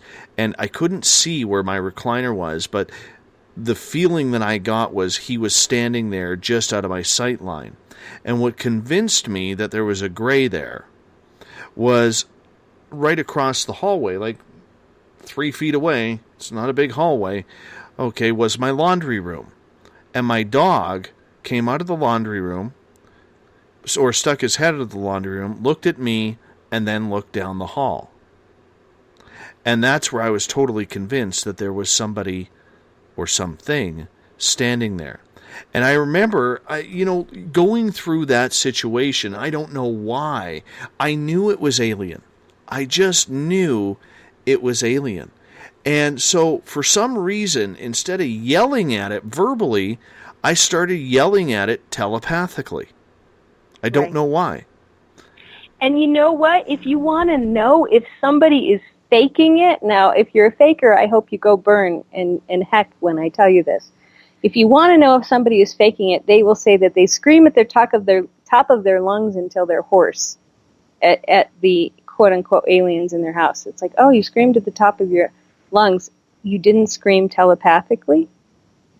You're paralyzed, or it's an alien, and you don't automatically switch into screaming telepathically. You scream at the top of your lungs at it to go away. No, you don't. No experiencer I know who is real screams their throat out. They scream in their head. Exactly. So I'm yelling at this guy, and I said, come on, show me. I know you're there. And I remember him saying, he's awake, get me out of here, he's awake, and the absolute fear, because from what I have learned during this show, it did happen early on when I had started this show. I think it was the first summer that I had started this show. And I remember him saying, he's awake, get me out of here. From what I've learned about Greys, they're not very strong. Nope. They're very timid. And it definitely wasn't Carl. It was definitely different energy than Carl. Yeah, Carl is strong. He's strong energetically. He wouldn't be afraid of you. Yeah. And I know it sounds strange, and I don't want to believe it myself, but that's what happened. And then all of a sudden, all the energy in my house changed, and my dog walks back into the laundry room. Right. And to this day, I don't know what the hell was there. I don't know if it was my imagination. From everything I have experienced personally, it seemed real. It seemed very real. Now, if I were to take that from a skeptical point of view, I had a very weird lucid dream. Right. How do you know that you were actually awake? Exactly. Yeah. Well, most of us know when we're awake. That's why we don't pee all over our beds as adults, because we go to the bathroom in the middle of the night. I mean, come on. Be serious, people. You know what I'm saying? It's like... Anyway. But we only got a couple of minutes left here, but it does bring up the point of, to round it all out, why do we hate the paranormal? It's not, and I think the real story is we love the paranormal. We just hate what the people, whether they're skeptics, whether they're just wannabe players, whether they're, people stating their opinion as scientific fact. We just hate the people that are making a mockery of it. Would that be the truth of the matter? Yeah, we hate people who mock. We hate people who don't take it seriously, and you know what? It's no fun to be belittled, no matter who you are or what you're about, and we hate being belittled. Hopefully there will come a day, one day soon, where we can all just actually have the answers to what people are experiencing. Yeah. That would be very, very awesome. But I hope it's in a good way, and humans are still in charge of our denial. own beingness. We're in denial. That's what we are. We're in denial about everything. Man, that was a quick hour, Liz. Very quick hour. I can't believe we're about to wrap things up here pretty quick. It's kind of weird. I got Bumblefoot playing. Little Brother is watching. I know you're a fan of that, Liz. I am. Because Bumblefoot will take you higher and higher and higher. Your theme song for Cosmic Passport. Thank you so much for stepping in, telling us why you hate the paranormal. You're welcome. You're so enthusiastic. You're tired. Why don't you head off to bed? I'm heading off. Yeah, go nod off. Go nod off. Night night. All right. Elizabeth Anglin from Cosmic Passport on Spaced Out Weekend. And no, Mr. Skeptic at hashtag Spaced Out Radio, I do not hate you. One day, you come up to my Paracon, I'll even buy you a beer. How about that? I'll buy you a beverage of your choice. You come up to the Paracon. I would do that for you. I want to thank Elizabeth April coming on for hours 1 and 2. I also want to thank Elizabeth Anglin. It was Elizabeth squared, E squared of the feminine variety tonight on the mighty SOR. First time we have done that. But what a great show. Elizabeth April will be back next on July 4th. Maybe we'll make that third hour an Elizabeth Anglin hour. I'm just throwing that out there because I love it when Liz is on the air with me. We have a lot of fun. I kind of miss her from her days of having a monthly show.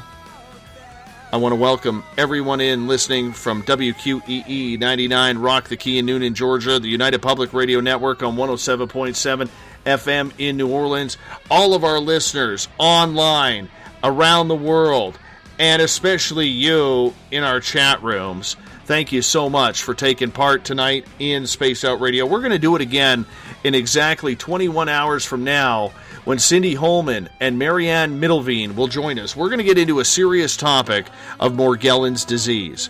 The medical field refuses to admit this disease even exists. However, those who suffer badly. How would you like fiber optic cables coming out of your skin? Real thin ones. It's a weird, strange disease. We'll get into it tomorrow night, 9 p.m. Pacific, midnight Eastern Time at spacedoutradio.com. I want to thank my team for making this show go. Everett Thiemer and Eric Markham from The Encounter Online, Jolene Lammers, Web Design, Catherine James, Social Media, Kim Gandy, Director of Business Development, Bob Davis, the best voice in the biz, Thomas McGowan, Sales, Lana Scott, Paracon Coordinator. That is your Spaced Out Radio team. I will see you in exactly 21 hours from now. Do me a favor, tell a friend, because together we own the night. Good night. Mr. Bumblefoot, take us home.